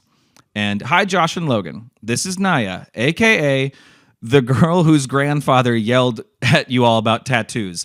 Yeah, we got her grandpa yelled scripture at us about tattoos during the live virtual show. And he went for a bit. He was very adamant that you should not have that on your skin. I jokingly said someone had a tattoo in their mouth, and he went, oh no. just sitting in the background on a couch. So those live shows are very fun. But I never got to ask my actual questions, which wasn't about tattoos. I think they asked about tattoos when the grandpa walked in. And he just heard him and he just went. He just went. But so I've been living with my grandparents for almost a year, and I love them. I do, but I can't do it for too much longer without losing my mind. Yeah, that's fair. Yeah, surprising. I have found a job and a place in New Jersey, but I don't know how to tell them. I am supposed to be leaving in the beginning of August. What should I do? Thanks in advance if you can still help a bit, but if you can't, thanks. P.S. Josh, we really need to have a discussion about your first tattoo. I'm thinking Logan's initials, Naya. I could not agree more.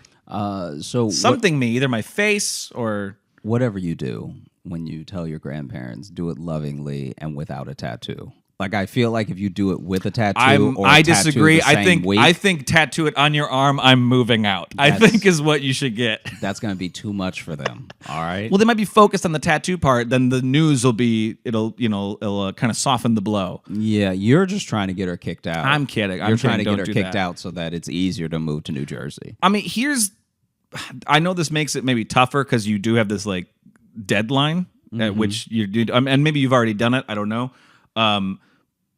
But like, you already have it in motion. You already have the place. You have the job. So even if they're not okay with it, you still get to do it. Mm-hmm. And I know it doesn't necessarily make it better, but you at least now have that. You get to know that in your head that like, well, no, I'm already doing it, and when that's part of when you tell them, you're like, well, I've already made. Not only have I made this decision, I've already put all the gears in motion for this, and so I hope you guys can be okay with it. Mm-hmm. But this is what I'm doing next, and they may not take it well. They may not, and I think a hard thing, especially with with parents, with grandparents, the hardest thing is like, yeah, they might not take it well, but it's not really up to them, and that sucks. But they love you, so they'll come back around.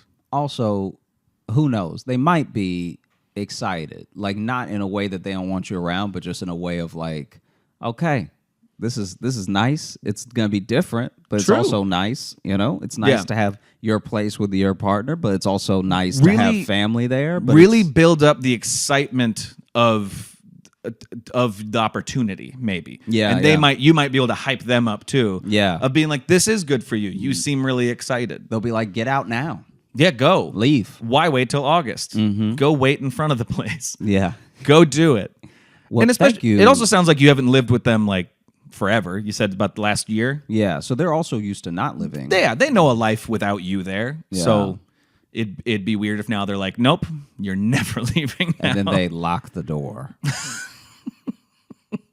Thanks so much, Naya, for writing in. We appreciate you. And we hope that helped. I'm not sure. That one, I'm Yeah. not sure if we helped. I I'd feel like love to have a talk with your grandfather. he seemed great, actually. Yeah, he seems really fun. He seems like one of those dudes that's exhausted with stuff, and he's done holding his tongue about it. Well, that was the thing, too. As much as he did just start yelling Bible quotes at us, at the end, we started just kind of messing with him, and he was also like playful back. Yeah. Because I told him, I said, hey, come to Iowa. And he's like, I'll be there. So it's like, Yeah. he obviously also has a joy and a sense of humor. So, Yeah, hopefully. if they take it poorly, just tell them you're joking.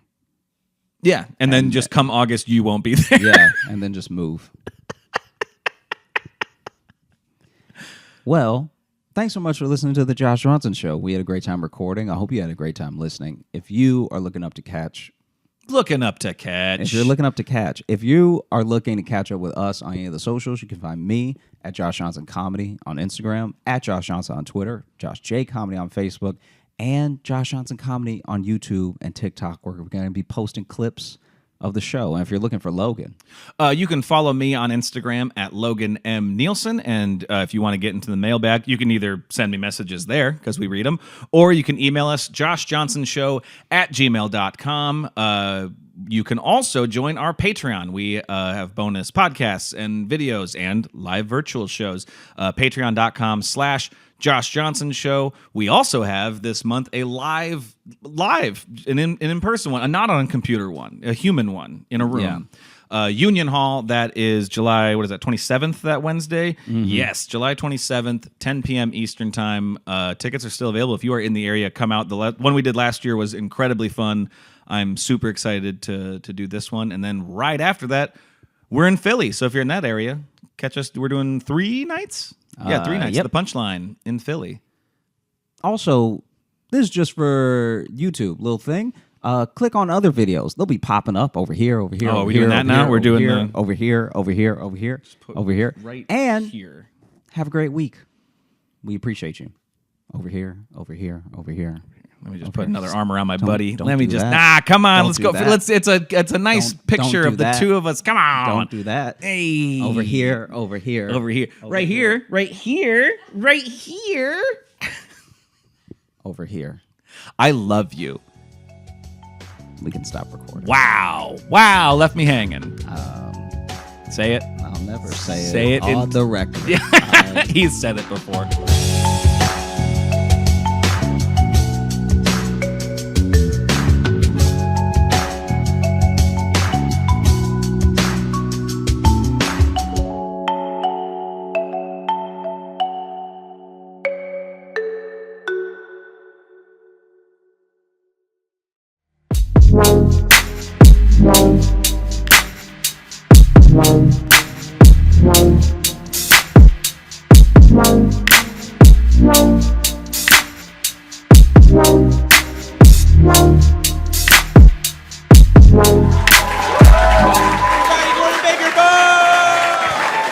Hey, what What is up, white people and a few minorities? Hey, y'all doing good?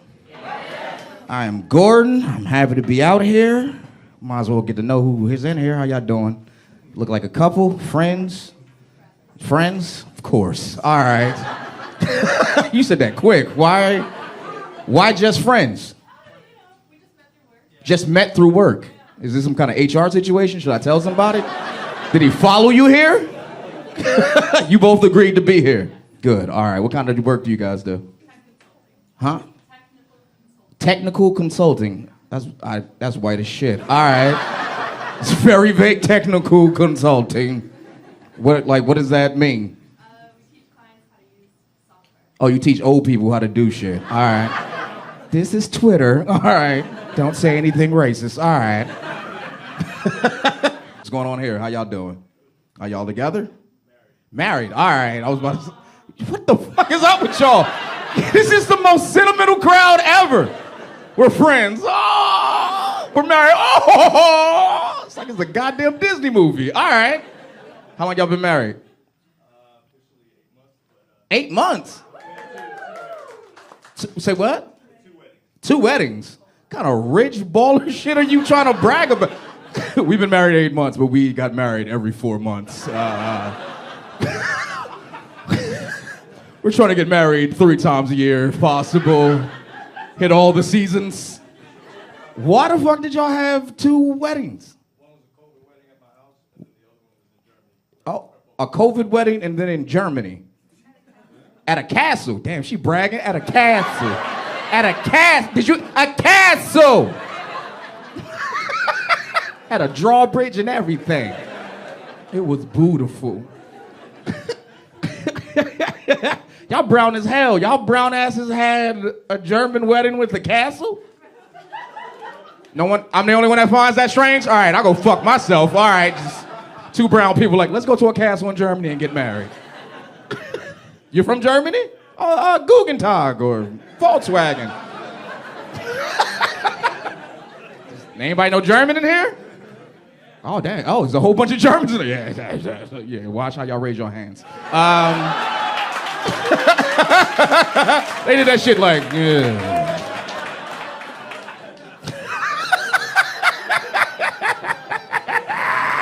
I'm single. Anybody else single? All right, y'all say, y'all reluctant like I'm trying to fuck y'all. Relax. I just got out of a 7-year relationship with a Dominican woman. Yeah, that's a nice way of... Did she stab you just now? Ooh. Dating a Dominican woman for 7 years is a nice way of saying I dated someone with a very big forehead for 7 years. Muy big cabeza. I made her feel cute about her forehead. I used to call it my backboard for kisses. I used to say that. I'm on Bumble, Tinder, and Hinge. Anybody else? 3 people, that's it? It's got 1 billion downloads. It's only me and 3 other people? Fuck y'all, all right. I like to tell white people this. White people, please tell your black and brown friends about Bumble, Tinder, and Hinge. Because I swear to God, I am the only nigga on these apps.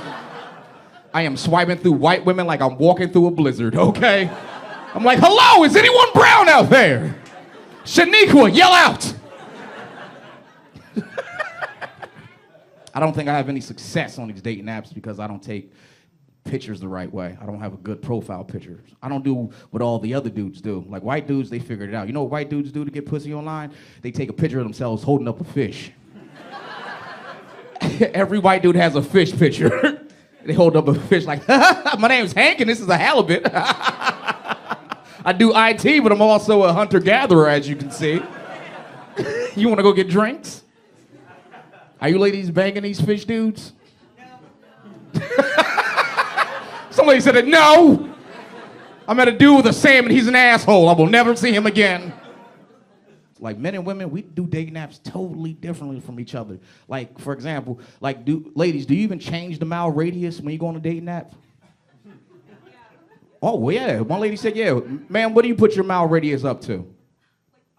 Like 5 miles. 5 miles. See that?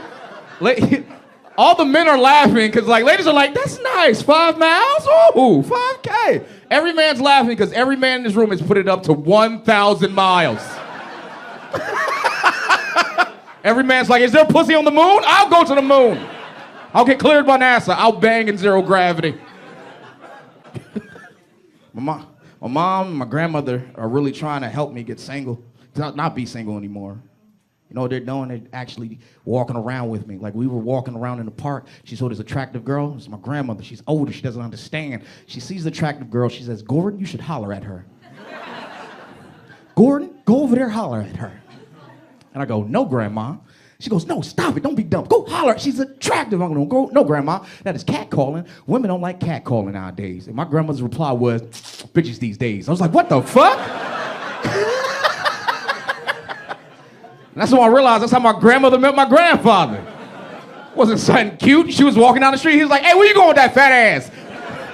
To raise your family. All right. This man knows a fat ass when he sees one. Please put your hands together for Usama Siddiqui, everybody. What's up? I fucking lost my voice last week. My voice was fucking gone. When you lose your voice, every female friend, so supportive, right? Are you okay?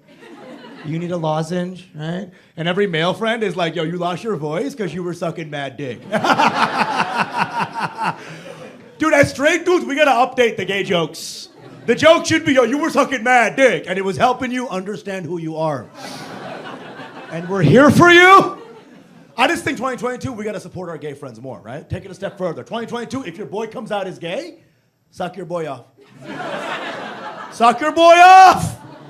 Put the cum back in camaraderie, all right? Suck your boy off. Some of y'all are Spanish. Put the cum back in compadre, all right? Saquito.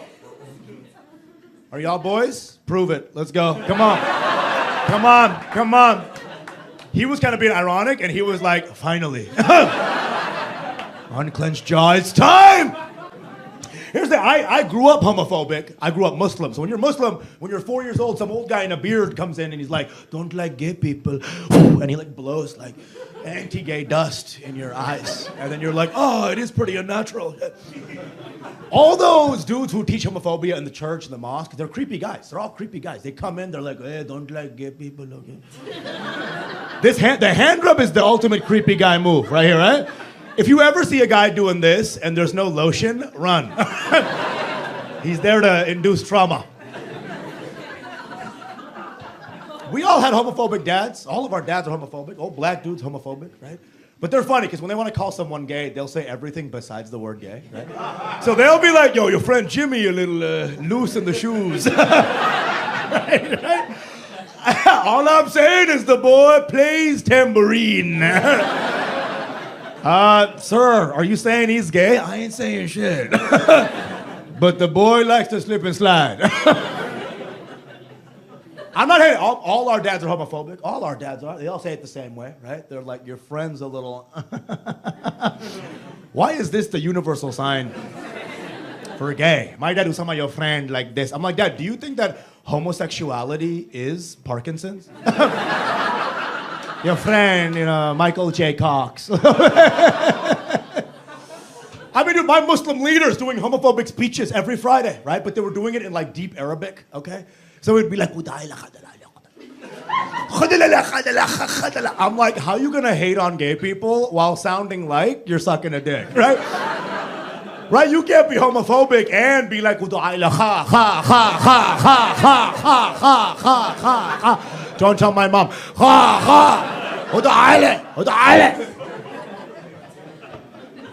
And I love my dad, I love my mom, immigrant ass mom. Intense, right? White moms, I wish I had a white mom growing up. White mom chores were cute, right? Hunter, take out the trash. Right? And then Hunter's like, Mom, you're a bitch. Right? Hunter, please. Fine, whore, I'll do it. But know that you're a slut, Mom. White mom chores were cute. Immigrant mom chores were like, hey, go fix my business. I'm like, okay, I guess I'll put on my work diapers. You know what I'm saying? Immigrant moms never say I love you. One time I texted my mom, I love you. Her response, sounds good. You feel that, right? One time, my brother texted her, "I love you." She wrote back, "LOL." Okay, it's a joke. Huh? Who has a mom that can aim the FaceTime correctly when they FaceTime? Zero, right? They got no idea what's going on. They have no concept. My mom's like, "Hello, plop," right here. Hold on. Mom, it's FaceTime, not left tit time. Right? Having a full conversation with her fucking breast, right? And half of me is like disgusted, and half of me is like, yo, it's been a while. You know what I'm saying? Yo, Spring Break 91, you know what I'm saying? Like, listen, I'm just like, my mom an old school bitch, you know. Still beats me to this day, still beats me. Clap it up if your parents whooped your ass growing up. Yeah, okay. Minorities clapping, white people, you mean like timeouts? I mean, I was in my room a lot, does that count? Okay, your mom whooped your ass, but like my mom whooped my spirit. My mom whooped me every day. I was actually born white, like y'all. All this is just bruises. But yeah, every day. Here's the thing. My mom, you know, it was funny because when she beat me, you know, she didn't know any English, right? One time she was trying to beat me. I got so mad. I was like, "Mom, you cunt."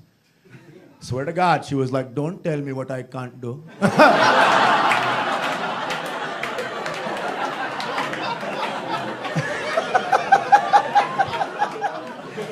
That's immigrant shit. My mom is crazy. She's crazy though. All our moms who beat us were crazy, right? One time, I just left my socks on the floor. She was like, "Hey, Sama, don't leave your socks on the floor. I never should have had you." She went from 0 to abortion in 1 second. That's a cold woman. But do you care? Do you care your mom beat you? Like, do you give a fuck, really? My mom would whoop me and then feed me Indian food afterwards. Y'all know Indian food is so good, it kind of undoes child abuse, right? My mom would hit me, I'd be like, "Yo, fuck you, Mom." Have one bite of her chicken curry, be like, "You know what, she never should have had me." I get it. That's why I feel bad for white people who got beat, because your cuisine also sucks. Right? Can you imagine getting hit by your dad and having green bean casserole? Like, one bite of green bean casserole, you're like, "Dad, just molest me again." Right? Like,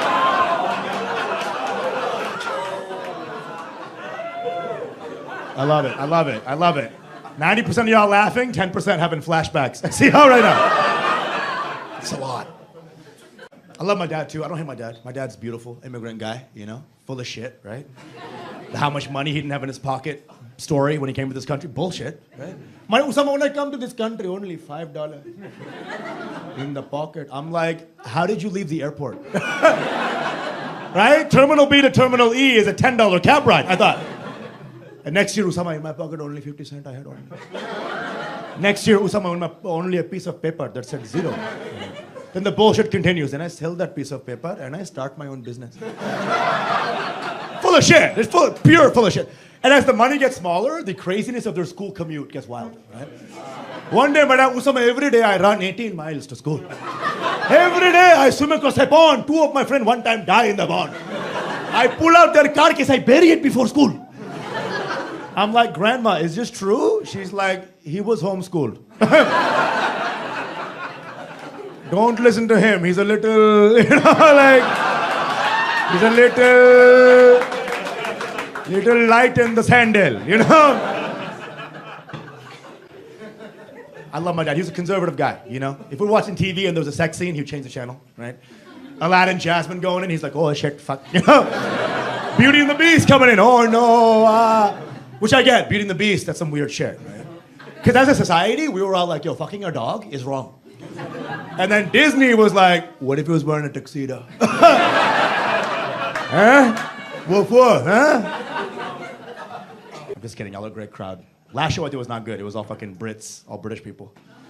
Dude, what is it with us when we meet a British person? Why is it so hard for us not to mimic their accent?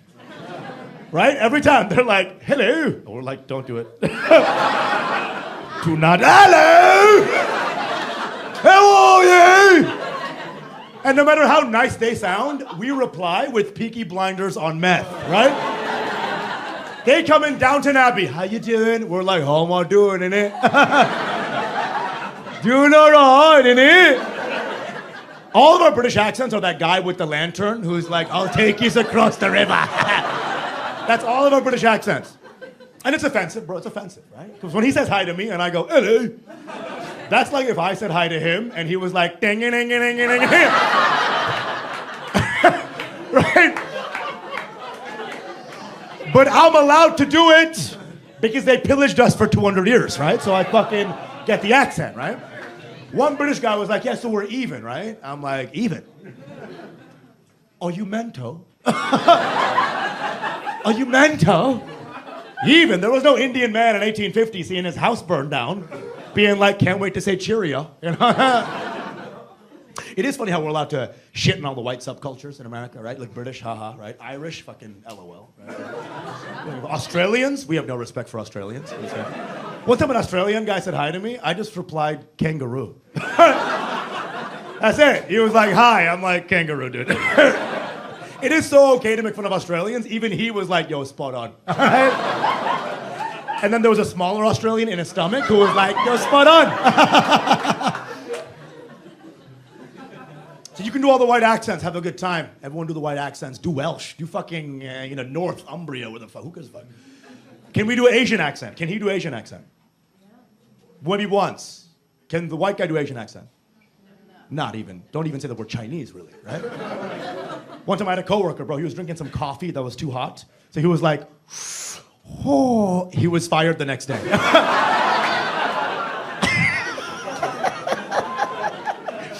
The CEO was like, miso appalled, okay? We here at Best Buy do not love you long time. Get out of here! I might hate it. You listen, I don't think Americans are even good at accents. We're not even good. We'll take Denmark's, like Sweden, Norway. It's all like, oh yeah, of course, yeah. Amazing. It all becomes gay German somehow, right? Oh, so cool. Oh yeah. Oh shit. I do think brown people were coming up. You know, people do want to fuck us now. Everyone besides you, but around you, there's a lot. I'm kidding. You're great. Here's the thing. I think the problem with brown sex symbols is that the names are too white sounding, right? Like Dev, Zane. Won't be any real progress until the hot white cheerleaders, like, you know who I want to fuck? Devaka Nakunakati. I just want to go behind the bleachers and suck off Bala Subramanian. That's progress. Now we're getting somewhere, right? You forget, we didn't have anybody growing up in Hollywood. Nobody. I remember 20 years ago, my friend was like, hey, who was your favorite Indian actor in Hollywood? I was like, Antonio Banderas. That's all we had. Y'all keep condoms in your wallet still? Yeah? No? Your voice does, for sure, dude. No. Here's the thing. I'm a condom and wallet guy. Listen, it's convenience. It's convenience, dude. My girl's like, no, it's creepy. And I'm like, where else you want us to put it? Wouldn't it be creepier if we were naked and you were like, where's your condom? And I was like, 1 second, okay?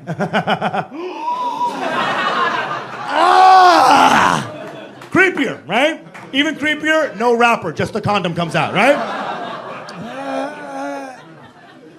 There's new shit on the market, not just condoms now. There's a new male birth control pill coming out. You don't know about this? FDA approved. Wait, hold on. Clap it up if you're a dude and you're gonna take the male birth control pill. Okay. Like 2 fake male allies. These are the kind of guys who are like, babe, my favorite movie is Love Actually. No, I promise. I'll take the pill. I'll take the pill, okay? I am scared. I'm terrified. I've never heard a woman go, yeah, I changed birth controls and it was a smooth transition. Ever. It's always like, yeah, I was on Yaz and I switched to Ortho Tricycline and now I have a unibrow. And then I switched to Nordet and I strangled my grandma. Okay. Mood swings. I'll do copper IUD. Put the copper IUD up my butt, whatever y'all do. Spin the fucker. This is a true story. I was with a girl once putting a condom on. She was like, don't worry, I have a copper IUD. I put it in 20 years ago. And I'm like, if I fucked you raw, the STD I'd get would be tetanus. 20-year-old copper IUD, bro, what does that even look like? You know when you have a handful of pennies, there's always that one green one? I mean, she has a Statue of Liberty in her pussy right now. This Mormon section needs to grow up. What? I think we got to change some of the terms too. Some of the sex terms got to change, right? Some dudes who are like, I got a raging boner. You ever hear that? I got a raging boner. It's like, dude, leave the room, right? Right? Dude sex terms are too aggressive, right? Female sex terms, way more cute, right? It's like, I'm wet, hee hee. Right? Right? It's cute. It's never like, yo, my pussy's on some hydraulics right now. Oh my God! It's like Hurricane Katrina down here, Jesus Christ. Somebody call FEMA. Dude sex terms are aggressive, right? Even jacking off is too intense. Can we get some softer jack off terms? I want to be like, yo, I got home last night and just started watering my plants. And yeah, it was a good harvest, okay? You ever have a dude friend who's like, I don't jack off anymore, bro, I'm done. That was me. I'm like, I'm done, it's unhealthy, I'm done jacking off. 2 days, no jacking off. I was like, should I kill animals? Bro, 4 days, no jacking off. I was like, if I sneeze, I'm gonna come. And then some old lady's gonna hear me sneeze, be like, bless you. I'm gonna be like, you have no idea. What do y'all do more, Instagram or TikTok? Yeah? That old guy's like, LinkedIn. Fucking get a job, right? Here's the thing, Instagram, TikTok, they're different apps, right? Instagram, the comments are more like, hey man, keep working hard, keep hustling, right? TikTok comments, bro, are like, yo, I'm 12 years old, and like, I wish you were dead. Why are kids so mean on that app? Worst comment I ever got, bro, I put a video of me doing stand-up. This kid just wrote, terrorist, but also annoying.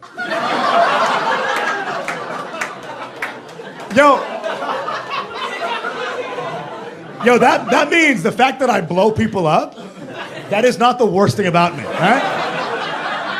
Bro, fuck this little white 12-year-old kid. Went to his profile, found a comedy video of his, and I wrote, school shooter, but also short. Yeah, good quick, dude. All right, listen, follow me at Usama Stands Up. Y'all be great. Hey, please put your hands together for my homie. Eagle win, everybody! Nice. Packed out on a weekday. This is nice. I love stand-up. There's a little shit I don't like about stand-up. You know what I don't like? I don't like that people use it as a first date. Don't use my shit as a first date. It feels like a bitch move on the dude's part, you know? It's like you take a girl to a show where you can't talk for 2 hours, I make her laugh, and then you fuck? It's like, can I put a finger in? Like, I feel cheated, you know? I usually fuck with first dates. I was messing with one time, they were sitting in the front, and I asked the girl, I was like, yo, have you kissed him yet? And she said no, and for whatever reason, the crowd got like super hyped, right? Like on some like Jerry Springer shit. Like she was like no, and the crowd was like, kiss, kiss, kiss. And I ain't gonna lie, like it hyped me up. Like I was like, yeah, you hear him? Y'all gotta kiss. And then they did. Yeah. And then for the rest of the show, the dude was just looking at me like, say fuck, say fuck, say fuck. It's weird. Dudes use comedy shows like an aphrodisiac, for real. It's strange. It's predatory behavior, for real. Niggas be like, she ain't gonna let me hit till she giggle. Like, what? I see a lot of friend zone dudes at comedy shows. That's big, for real. Like, it'd be a pair sitting in the front, and I'll ask the girl, I'll be like, is that your boyfriend? And she's like, he's my friend. And then he's like, yeah, I'm her friend. Y'all think a dude could be friends with a girl, for real? Or if a dude's friends with a girl, he's just trying to fuck? Look, divided the room immediately. I wouldn't say we're all trying to fuck. I'd say we all would. But there's a difference, you know what I mean?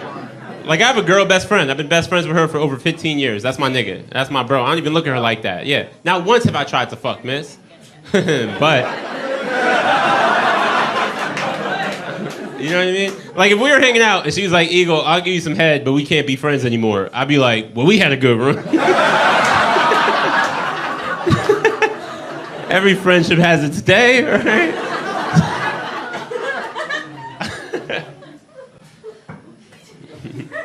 What's this situation over here?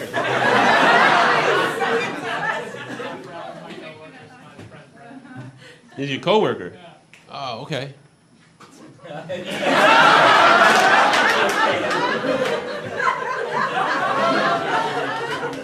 You don't trust it? You guys trust it? You don't trust it? This is your lady right here, bro? Yeah. How long y'all been together? We've been married for like a little over a year. Man. This lonely ass crowd.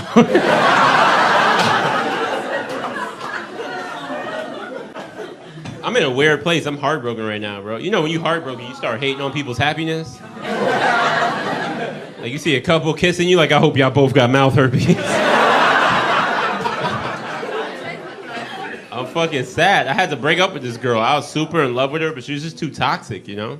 Like she was always accusing me of cheating. And it's like I was, but be positive.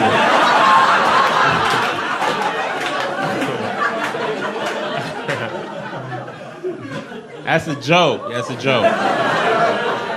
A true joke. A very true joke. It's an old joke, though. You know what the update is? The update is I'm in a new relationship, and my girl is bi. Anybody in this room got a bisexual girlfriend? No? There's one dude right here in the corner. Bro, y'all have threesomes? No. No, you don't. No, you don't. Because that's not real, nigga. That is not what the fuck it is. We are believers, men. That's what we are. We are positive people, right?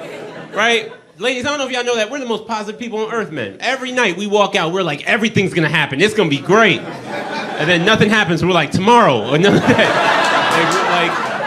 We fucking believe. We are positive fucking people. My girl is bi. She is gorgeous, highly attractive. Best looking person I've ever seen. And I'd like to think I'm attractive. In the first date, she was like, I'm bi. And I was like, we about to fuck the world. I was pointing at people in the restaurant, you gonna get it, you gonna get it, you gonna get it. And that's not the case. That's not what's happening at all. All having a bisexual girlfriend does, you just worry about double the people. For real. Because we're in an open relationship. I cannot do monogamy. And so we're non-monogamous. And she told me from jump, she was like, listen, I don't have to do monogamy, but just so you know, if we don't do monogamy, that means I'm also going to be fucking girls. And I ain't going to lie, at first I very much responded like a dude. Like I was like, I don't care, they don't got no real dick. Fuck them, you just going to come back home to daddy. All right? I was feeling good. And then I fell in love with her, and I was like, why has this bitch got so many friends?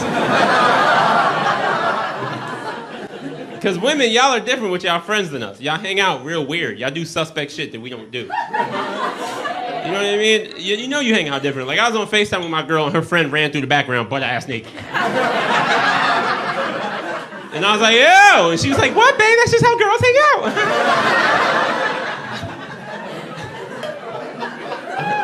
And I called my sisters. I was like, yo, is this true? They were like, sometimes you gotta see a titty. I was like, all right. And I see the girls in the room, saw your pussy last night, bitch? Y'all are enjoying the joke. I get it. Women are different, and that's fine. I have no problem with people being different. But ladies, you have to understand that's also bullshit, right? Because my girl's never gonna FaceTime me, and I'm playing 2K with my nigga, and his dick is out. Like, what, babe? That's how niggas hang out.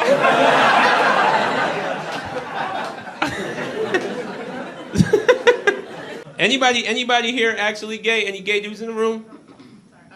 You lesbians? All right. Any gay dudes in the room? No? Just doing the numbers. Somebody in this room is lying right now. Somebody just pulled a dick out of their mouth like I would never. Come out whenever you want to come out, you know? One of my friends, he just came out, and I always knew he was gay when we were growing up, but I ain't say nothing because he could fight.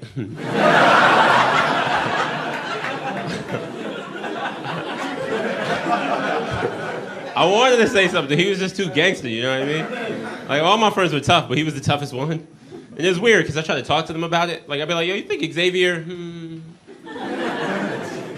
They'd be like, man, you gonna say something? And I was like, nah, you're right. He was too gangster. It was weird, because, you know, he was gangster and flamboyant, which is like a strange mix. You know what I mean? Like he'd beat somebody up and then he'd be like, girl, let's go get some pussy. I'm like, I don't think that's what he wants. When he came out, I called him to check on him. I was like, hey man, how you holding up? He's like, honestly, you guys are the best friends I could ask for. Yeah. He's like, you're showing me so much love and support. I can't wait for y'all to meet my boyfriend. I was like, that's beautiful. I was like, just so you know, I always knew you were gay. And he was like, what? And I was like, nothing, I'm so sorry. He's like, nah, you said you always knew I was gay. I was like, you were different. He's like, well, I wasn't gay. I was like, so what happened? He's like, I just met somebody and fell in love. I don't know. I've met a lot of amazing men in my life. You know what I mean? Like, never have I met someone so dope.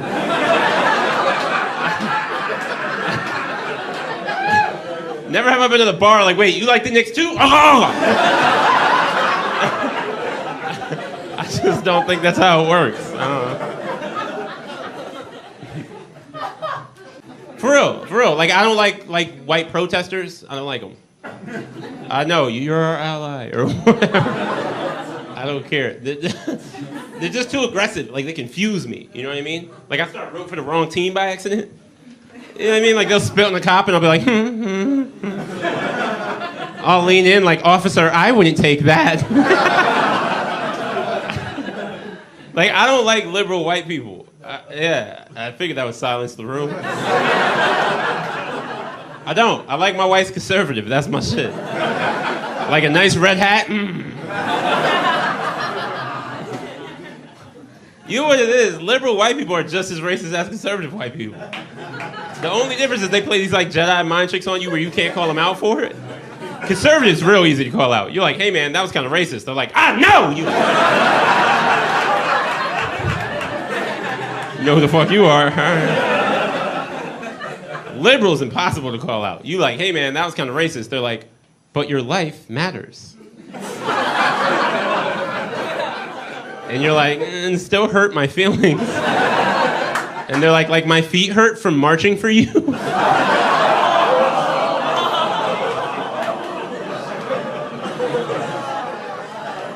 I'm enjoying watching the black people laugh at this. While all the white people go, oh no. I've learned a lot from having gay friends. I really have. Like, for instance, I'm black. I know I look like a Hawaiian lesbian, but I'm black.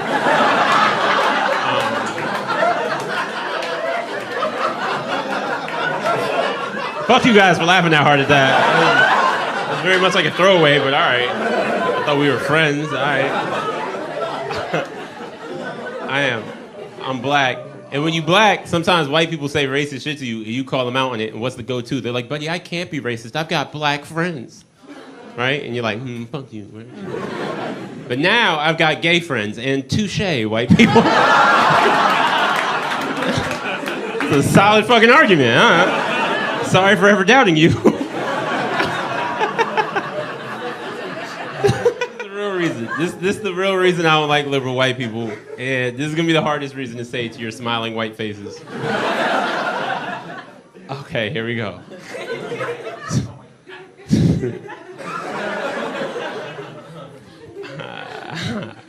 I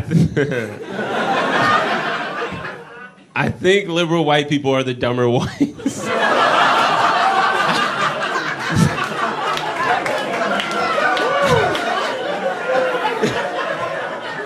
I'm not saying worse, okay? I'm not saying worse, okay? Conservative white people are definitely worse people, for sure. But just because you're a bad person doesn't mean you're dumb. They have their smart moments. They're kind of smart. Liberal white people, great human beings. Huge hearts. Huge. Huge hearts. Tiny brains. They just keep doing things they think are super progressive, but it really just sets everybody back like 50 years. Like, for instance, stop calling us people of color. You're just calling us colored again. You can't just add 2 words and make everything better. You can't be like, you're not a nigga, you're a person of nigga.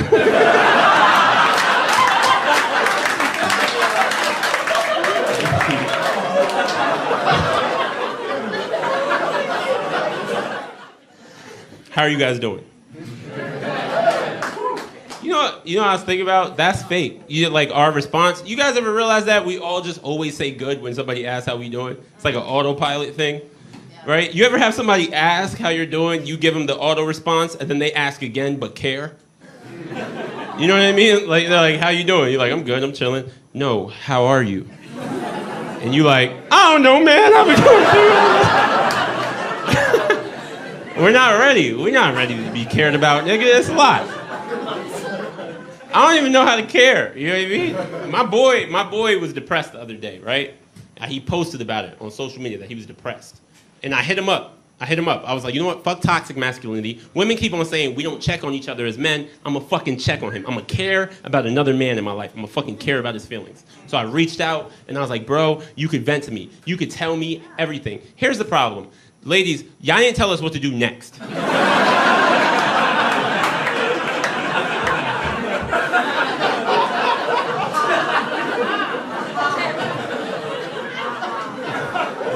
Because I hit the nigga up. I hit him up. I was like, yo, bro, I care about you. I don't want you to do nothing crazy, man. You can talk to me. And he opened up. He was vulnerable. And I was excited. I was like, oh, shit, it's working. And he was like, da-da-da-da, da-da-da-da, da-da-da, just pouring his heart out. And I was like, yo, that shit's crazy. Like,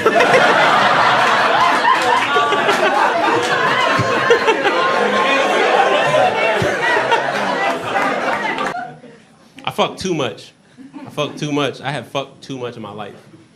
Seriously. I went to, this is fun. I can't wait to see how y'all respond to this. I went to SAA. Anybody ever been to SAA? You guys know what SAA is? It's Sex Addicts Anonymous. It's a real thing. Yeah, I went. Anybody in here ever been to AA? Somebody said yeah. I heard a yeah. Alcoholism is crazy. You've definitely been to AA, right? Okay. I didn't mean it like that. They're hyping it up. But you've been to AA, so you know in AA, what is it? It's a community, right?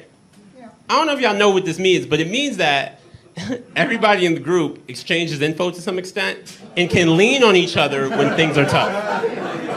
That's a phenomenal idea for AA. Not a great idea for Sex Addicts Anonymous. You know what I mean? Like, oh, Eagle, I'm just feeling so horny. Really, would you wear it? Like, it's just. I've been very militant on stage where I made all the liberal white people feel bad. It's like a thing for me. I don't know why. When I get on stage, I just get real Malcolm X-y, for real. It's like, make them laugh and make them feel bad. In my real life, I'm not militant at all, for real. I'm really not. You know what it is? I don't believe in talking to white people about real topics in real life. Like on stage, fuck yeah, because I can't talk back. But in my real life, no, because white people are extremists now. There's no more chill white people. You can't have a calm conversation with a white person. For real. Like, you'll be like, cops are killing us. And they'll fly on the floor. They'll be like, I can't believe it. You're like, nigga, get up. I don't care that much. Or you're like, cops are killing us. And they're like, good. And you're like, well, I didn't want that either. So I keep it light when I talk to white people. Keep it fun, you know? Here's a fun argument me and all my white friends have been having for years. All my white friends think Bob Dylan is the greatest lyricist of all time. Nothing in life infuriates me more. You could be like, Black Lives Don't Matter and Bob Dylan's great. And I'll be like, what was the second thing you said?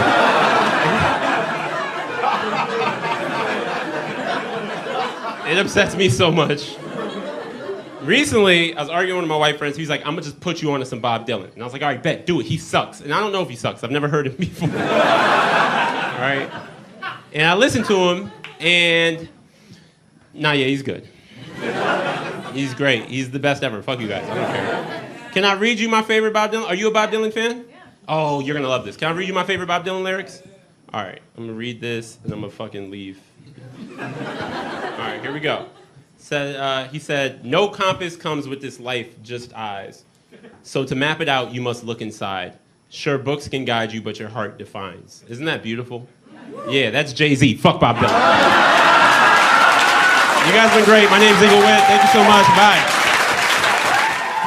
In the Willman, everybody. Thank you. Thank you, guys. I appreciate that. The comment I get on TikTok the most is that I look like an unhealthy Pete Davidson. Every time it says unhealthy, they specify that. I'm like, just say Pete Davidson, you know? Like, it's not like he's the beacon of health and wellness, but I'll take it. Wherever I go, people ask me my pronouns, which is fair. I look like pronouns. I get it. It's okay. It's okay. And pronouns are very important, but they're not important to me personally. Like, the only time I care about pronouns is if I'm having sex with my girlfriend. I like it when she uses male pronouns on me, but that feels like a bit of an overshare for someone I just met at a baby shower. You know what I mean? I went to a baby shower the other day. I got sat next to this woman. She was like, "Hi, I'm Kelly, she, her." And I was like, "Oh, hey, Kelly, I'm Emma. I don't really care. I guess unless I'm having sex with my girlfriend, then I care." "Wait, where are you going, Kelly?" My friend was like, "What'd you say to my cousin, Emma?" I'm like, "She started it. She started it." My girlfriend is Puerto Rican. Any Puerto Ricans? Okay. Okay. All right. So I want to support that, right? So this is what I've been trying to do. I learned how to cook plantains. Yeah. I learned, I bought a giant Puerto Rican flag, and then whenever she comes over, I play Daddy Yankee. That's the big one, I play it. But this is the issue, she doesn't appreciate it. The other day she comes over, I'm playing Daddy Yankee, cooking plantains, waving a little Puerto Rican flag. I'm doing all these things at once, trying so hard. She walks in, looks at me, and goes, "Okay, Emma, first of all, I'm Mexican, okay?" Like, fucking white people. I don't know if any of you guys are in interracial relationships, but when she gets mad at me, she hides my sunscreen.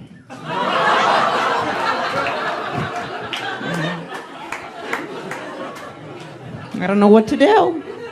I'm trapped in the house. Trapped in the house. She's tall, she's Mexican, very feminine. We kind of look like we're from the future.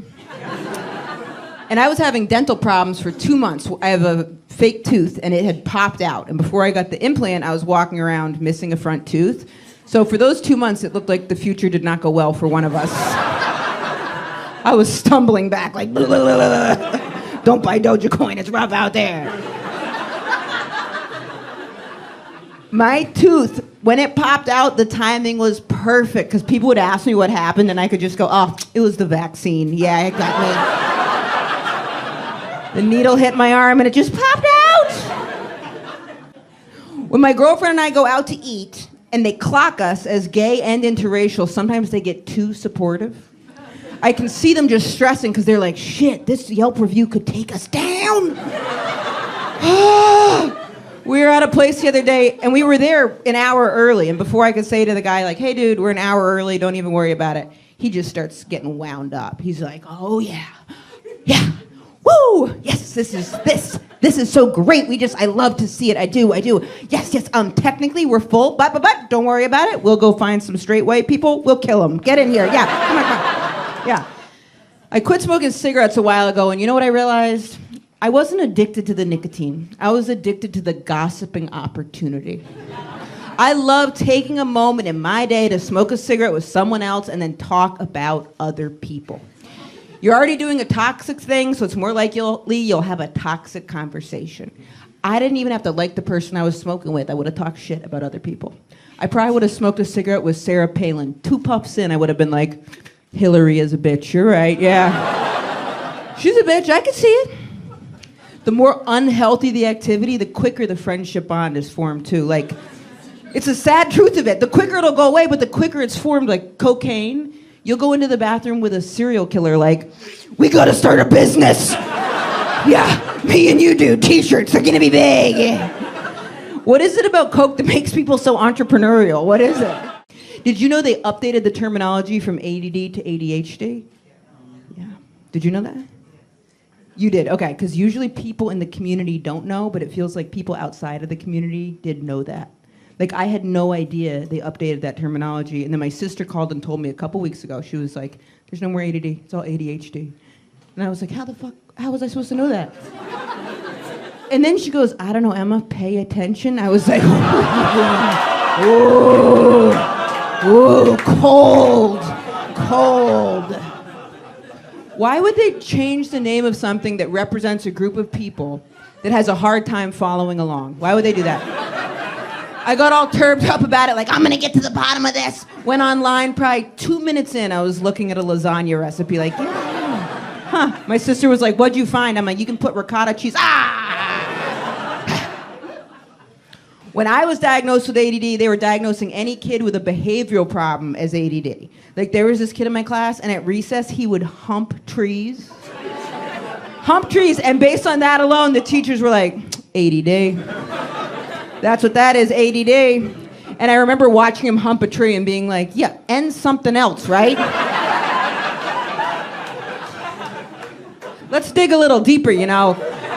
I have ADD. I can't concentrate. He's sexually attracted to foliage. I was in special ed, but my elementary school was so small, I was the only one in special ed. So they didn't call it special ed, they called it Emma's room. I was cocky about it too. I'm like, time to go to my room. I got to high school, they're like, Emma, you're gonna be put in something called special ed. And I was like, well, why is it named after Ed? Like, why does he get everything? Why isn't it just Ed's room? Like, what about that I'm in there now too? And they're like, stop right there, but we're just gonna tell you, you're going to the right place, okay? Like, you're meant to be here. Fine. It's nice you guys came to a comedy show. Whenever I get to pick the entertainment, I just wanna watch Law & Order Special Victims Unit. I'm obsessed with that show, and I feel like the more conscious I get of how convoluted and screwed up the justice system is, the more I watch Law & Order Special Victims Unit to fantasize that it can be simple. Right and wrong. Dun dun. But I do think it's weird they call it Special Victims Unit, because aren't all victims special? Like, could you imagine being the victim of a stabbing and you go in to report it at Special Victims Unit and they're like, wrong unit. This is for special victims? It looks like you just got stabbed. And you're like, well, I was stabbed by my uncle. And they're like, all right, was it with his dick? No, down the hall. Get out of here, get out. No semen, no service. You're not getting in. Yeah, it's participation trophy culture. How weird is it the executive producer of that show is named Dick Wolf? Dick Wolf, that's insane.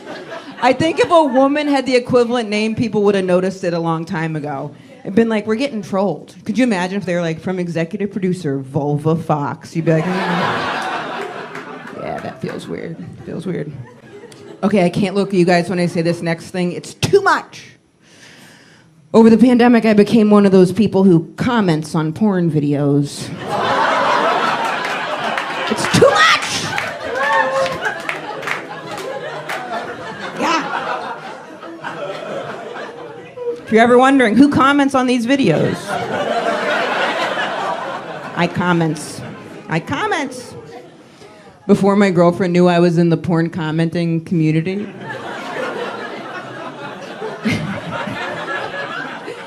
She was like, can you believe some people actually think real people comment on these videos? Obviously, it's all robots just trying to get people to go over to their page. And I was staring out the window of an Uber like, it's not all robots.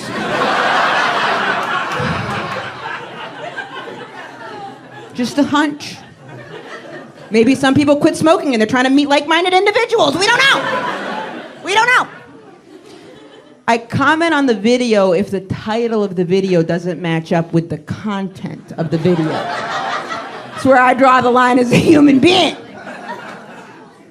I was watching one the other day. It was titled, Verbal Wife Gets Banged Out by Neighbor. But she said nothing, so I had to say something. You know what I mean? Not on my watch. Took it to the comments. I was like, hey guys, it's clickbait. Repeat clickbait. If you need a verbal woman, go over to Alabama Housewife on the next page. Boom. She's a star. I thought this was all for nothing, and then this guy commented on my comment. I was walking into therapy. Woo. Was it you? I was walking into therapy. I got this alert on my phone. Bing, bing. I check it. I'm like, I told my therapist right away. I was like, hold on, Kim. This is critical.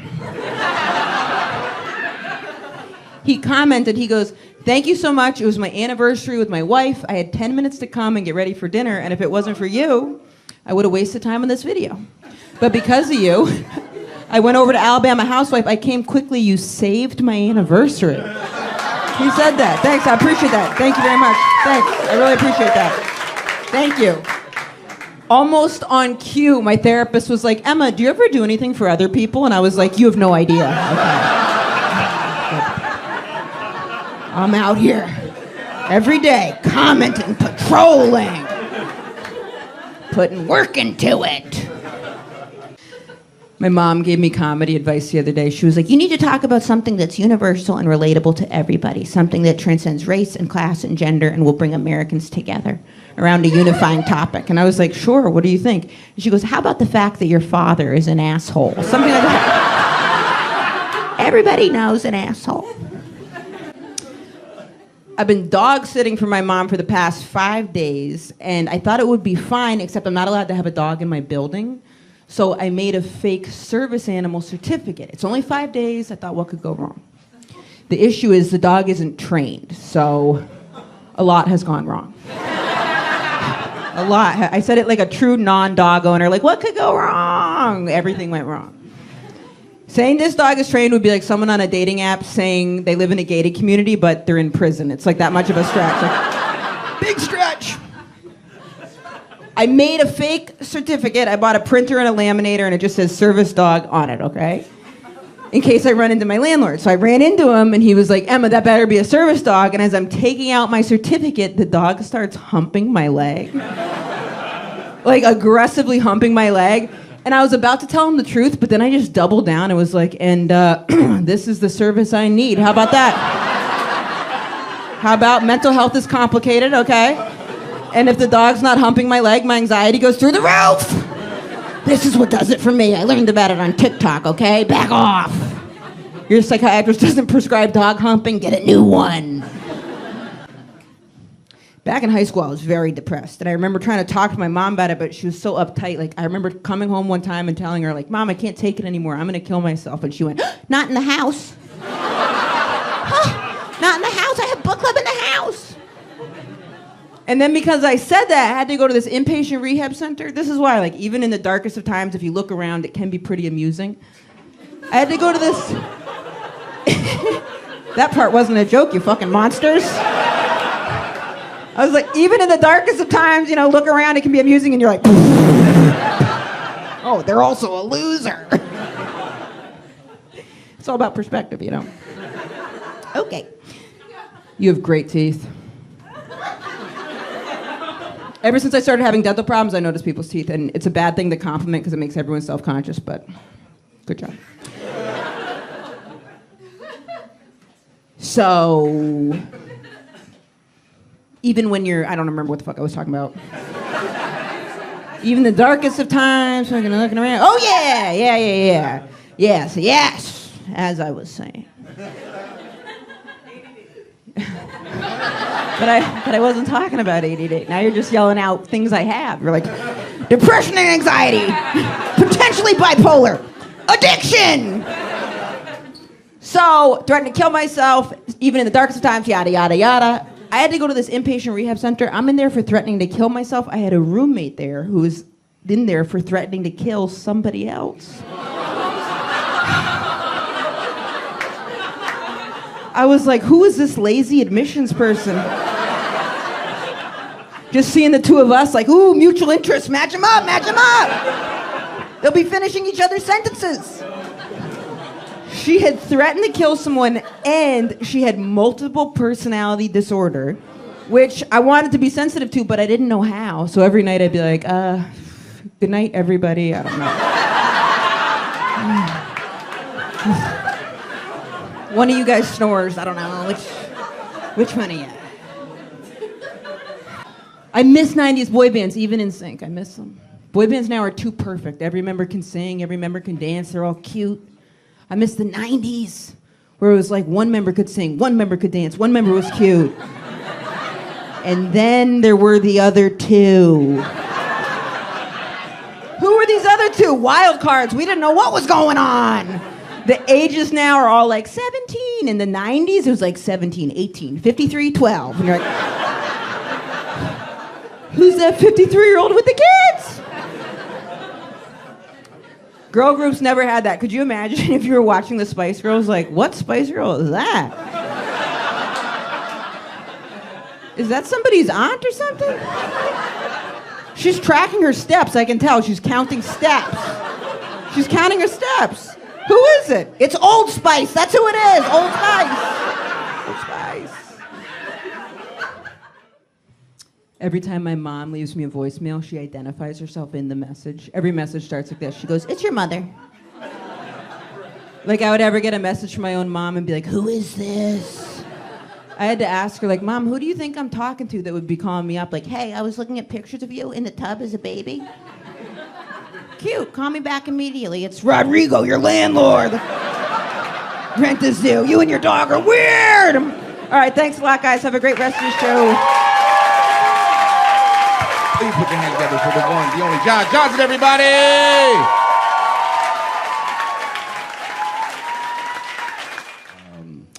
Just in case you didn't know, I grew up in Louisiana. No. Anytime I tell people at a party or at a show that I grew up in Louisiana, they're like, "Oh my God, I love New Orleans." I'm like, yeah, that's not where I said. And they're not wrong. New Orleans is the best part. The problem is that there's a whole state around that city. You know what I mean? Like, New Orleans to Louisiana is like if you had the most beautiful blue eye, but your whole face was fucked up. Like, I'm embarrassed to admit it now, but when I was really little, I thought that black people could see the future. I did. I just thought we had powers like that. Because when I was little, you know, when you don't have the best money situation, you usually don't have the best living situation. So the neighborhood I was in, there'd be like a fight constantly every other night. Once in a while, there'd be a shooting. And before any of it ever went down, outside of the window in my home, I could hear somebody go, "I'm finna go to jail tonight." And then they would. And I was like, how did he know? That is incredible. When do my powers kick in? This is astounding. Oh. I've lived in New York now for like 6 years about. And who here lives in New York? Okay. So, you know, whether you're here and you live here or you're just visiting, I think we can all agree that now New York is too dirty. Like, this is a level that's unprecedented. This is chaos now. This doesn't make any sense anymore. Like, and look, you're only here, you only live in New York for one of two reasons. Either you were born here and no other place compares, maybe you've tried to live somewhere else and it just doesn't mesh for you, or you moved here to be the best at something. You know, you have a dream, there's something that you want to do, but I still believe that all of us can be the best designer, the best actor, the best of anything without a rat being right there. Like, how is that part of the struggle? How does that help us in the grind? That doesn't do anything. It's just depressing. This is too much. We've made them too, we've actually ruined rats with how dirty we've made New York. We've made the rats too fat. You realize they're fat now, because what happened when the pandemic hit? What happened? We started outdoor dining, and people loved it. They're like, "Oh my God, it's so European. It's so chic. This is amazing." And then, you know, no one loved it more than the rats. Because the rats, now, you realize rats used to have to scrounge for their food, and now they're like, Frankie's closed at 11, and that's good Italian, so like, we might as well just wait for a little bit. They talk about food the way we talk about food now, because we've left so much food dropped in the street. I was walking down the street, and I stepped next to a rat. I didn't see it, we surprised each other, all right?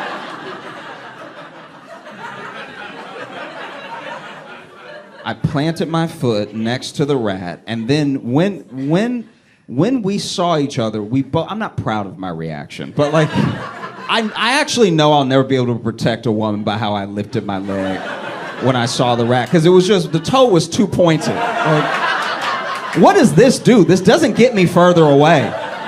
I'm just as far away with this as I am with this. But this felt more natural. Like if it was gonna bite anything, I wanted it to be ass. So I do this and I scream, right? And then the rat sees me and it tries to run and it genuinely can't. The rat got a running start and immediately was like, no, you're gonna have to kill me because I don't know what I just pulled messing with you. This is too much. We've made New York a little too hard now. Why this hard? Why does the setting have to be on extra hard? Because you can admit it. You can admit it to me. We're family. When you're walking down the street and you see a homeless person screaming at the top of their lungs, isn't it scary that when they're screaming, they're not wrong? That's pretty jarring, isn't it? I was walking down the street, homeless dude screaming at the top of his lungs, but he was like, the bank's rigged everything, and there's poison in some of the food. I'm like, he's making good points. Like,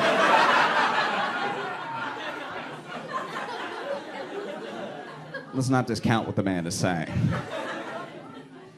I've had my own little, like, awkward encounters with people and everything, you know. Like, I remember my freshman year of college, I really wanted to reinvent myself.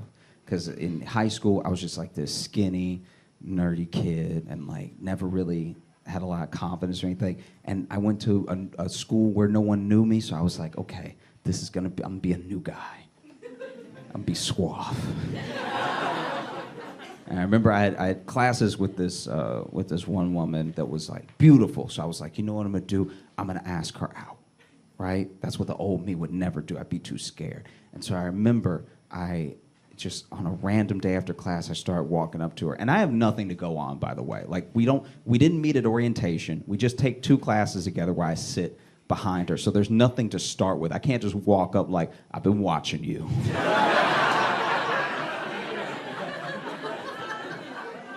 And I like what I see. So then I'm just like, even as I'm walking up to her, I'm like, what am I doing?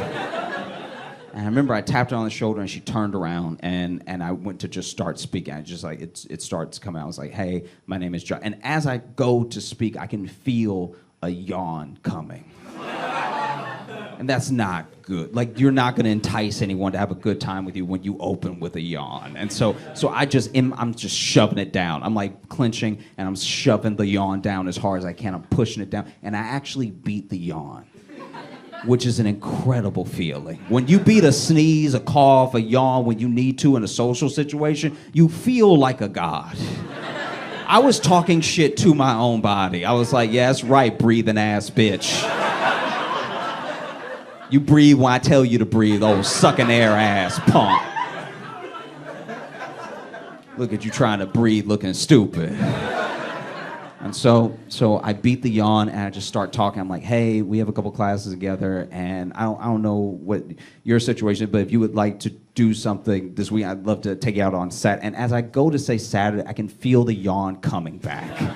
But this yawn is different. This is the one that opens your mouth for you. You know what I'm talking about? Those strong yawns that like unclench your jaw and everything. And so then I'm just like, if you would want to do something on the weekend, I'd love to take you out on Saturday.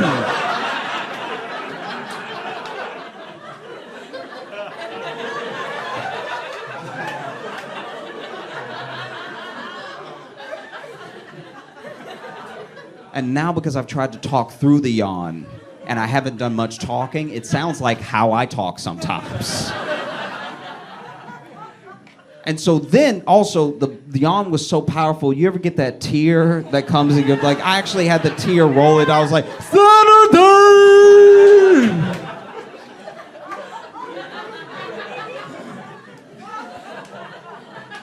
And we stared at each other for a second and then I just walked away. I was like, there's no saving it. It's fine. It's okay. I remember when I was little, my mom worked at the library, and there was this after-school program she would do, and so she would just pick me up after school sometimes, and I would go with her. And so for the time that I was in that age group, that was just what I did. every day. And I met this kid, and he would always sit by himself, and then he was gone for quite a while. And when I started to see him again, I was like, I'll sit with him, because in my mind, I know what it's like to be weird. I know what it's like to be alone. I'm like an only child, and I've always been odd. And so, to me, no one should be alone unless they want to be. So I went to sit with him just to let him know if he wanted to talk to someone, I was here. He didn't have to talk to me, but he finally had an option, right? And sometimes something happens to a person where if they're over it, like they're genuinely over it, but you can't imagine yourself being over it, you can't imagine them being over it. Does that make sense what I'm saying? It's why, like, if I tell you my dad passed away, you're like, oh my God, I'm so sorry. I'm so sorry. Because you're imagining what it would be like if your dad passed away. You're putting yourself in my shoes. It's why if I tell you that my great-granddad passed away, you're like, oh, okay. I mean, that sounds like what's supposed to happen. So. Any other facts you want to tell me?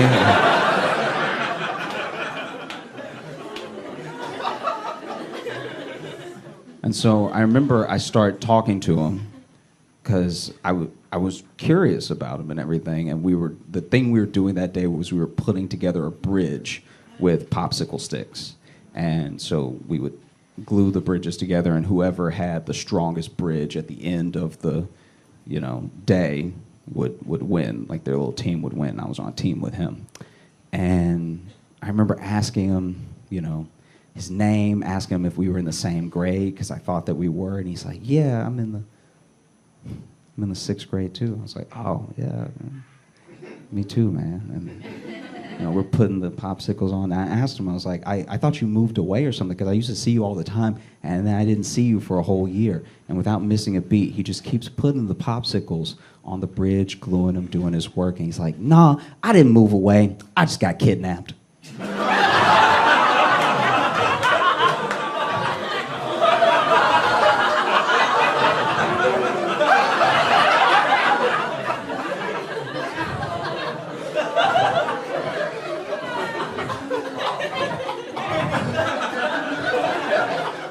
And I was like, what?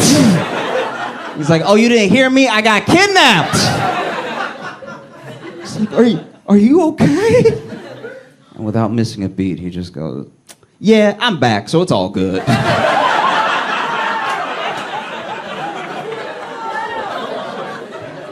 It's like, if you're good, I'm good. Okay. That's the thing. Sometimes you're genuinely over something, sometimes you're not. Like, I think just as black guys, we gotta cry more. Just let it out sometimes, for real, because we don't.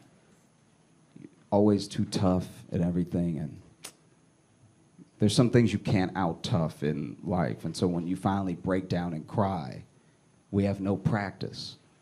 So it's the most unrecognizable sound that could come out of a human. That's why nobody rushes to help us. It doesn't sound like crying when we do it. Because let's say something happens, something genuinely happens where no one would blame you for crying. Let's say your dad does pass away, and it's the saddest day of your life, and you don't know how you're going to move on. You don't know what you're going to do about it. But instead of just crying, when it's appropriate, when everyone would understand, when people would have your back, you just shove it down. You try to be strong. At the funeral, you're shaking hands, you shove it down, you're shaking hands, and you're shoving it down, you're pushing it, and then you're pushing it, and then years later, somebody just asks you how your day is. And you're like,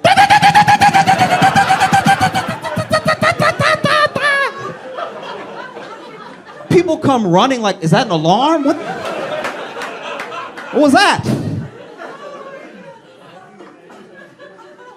Someone hurts you. Someone does something that genuinely hurts you in a big way. Maybe you have a breakup. Maybe you feel betrayed by a friend. Something happens. And instead of just opening up and having a cry about it, like, no, you're too tough. You just, oh, you try to like work out through it. Try to fuck through it, whatever it is, just so you don't have to let it out and cry. And then one day, a puppy licks your hand. And you're like,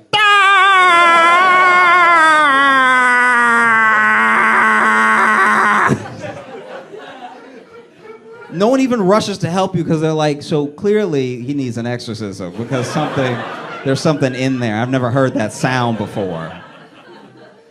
It's like there were a lot of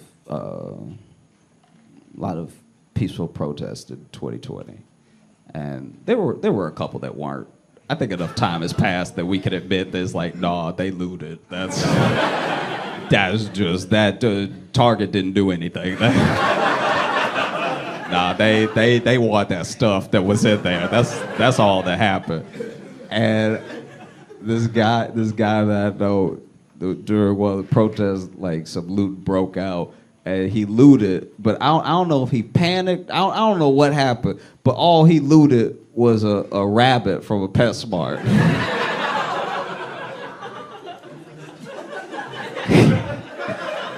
And it's like, what? You almost can't be mad at it. It's a little heartwarming. But then he managed to get a sick rabbit. So this rabbit, sick as hell, got all types of health problems. So he been in and out of the vet for the past 2 years. This man looted himself $7,000 into debt.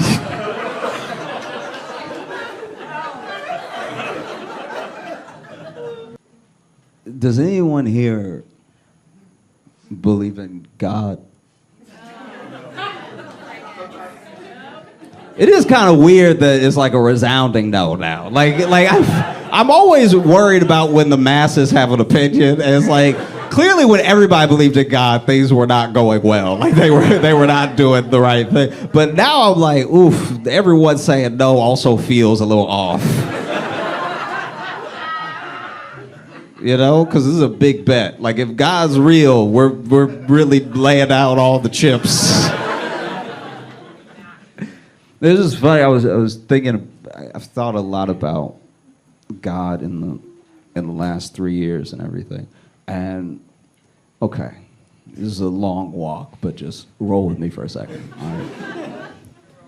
So, if there's a God, if there's a limitless being whose knowledge and power and understanding is bigger than anything that we could ever imagine, that we come from, that we're made in the image of, that the limitlessness doesn't just apply to time. It applies to like every describable metric. So, you know, God has no gender. God has no way of tying God down to earthly things or even in speech, right? And if this limitless being has seen the entire story, has seen everything, knows everything from beginning to end of how everything will go, everything that will happen, everything that has happened, everything that might happen,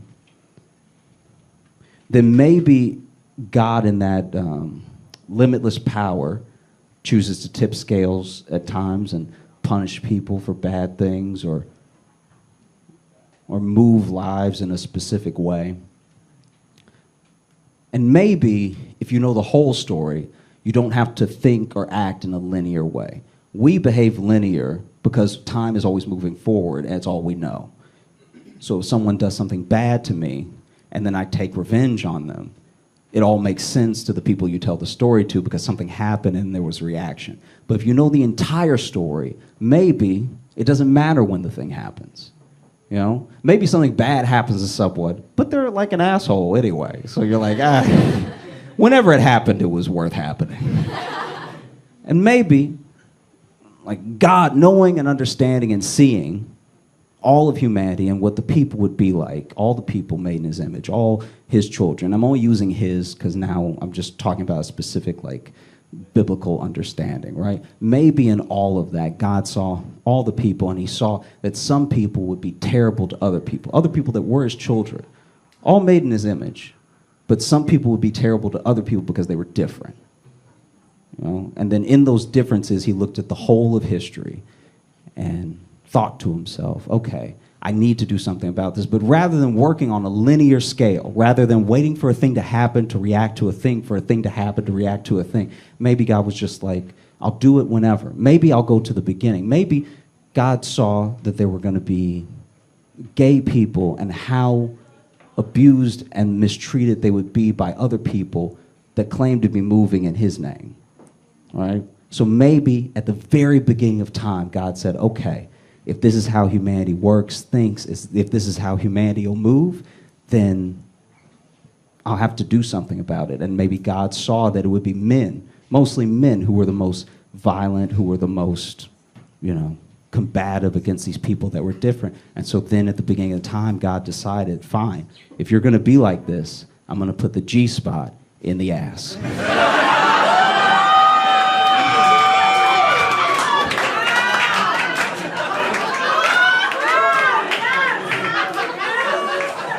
Like if you're going to be a dick, you don't get the good stuff.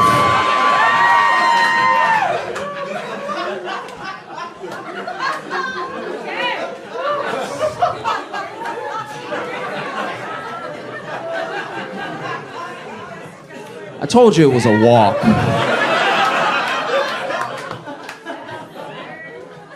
I love talking about this with people because, the whole joke is too long, but while I'm telling it, people are like, is this how a cult starts? You all are so amazing. Thank you so much for coming out.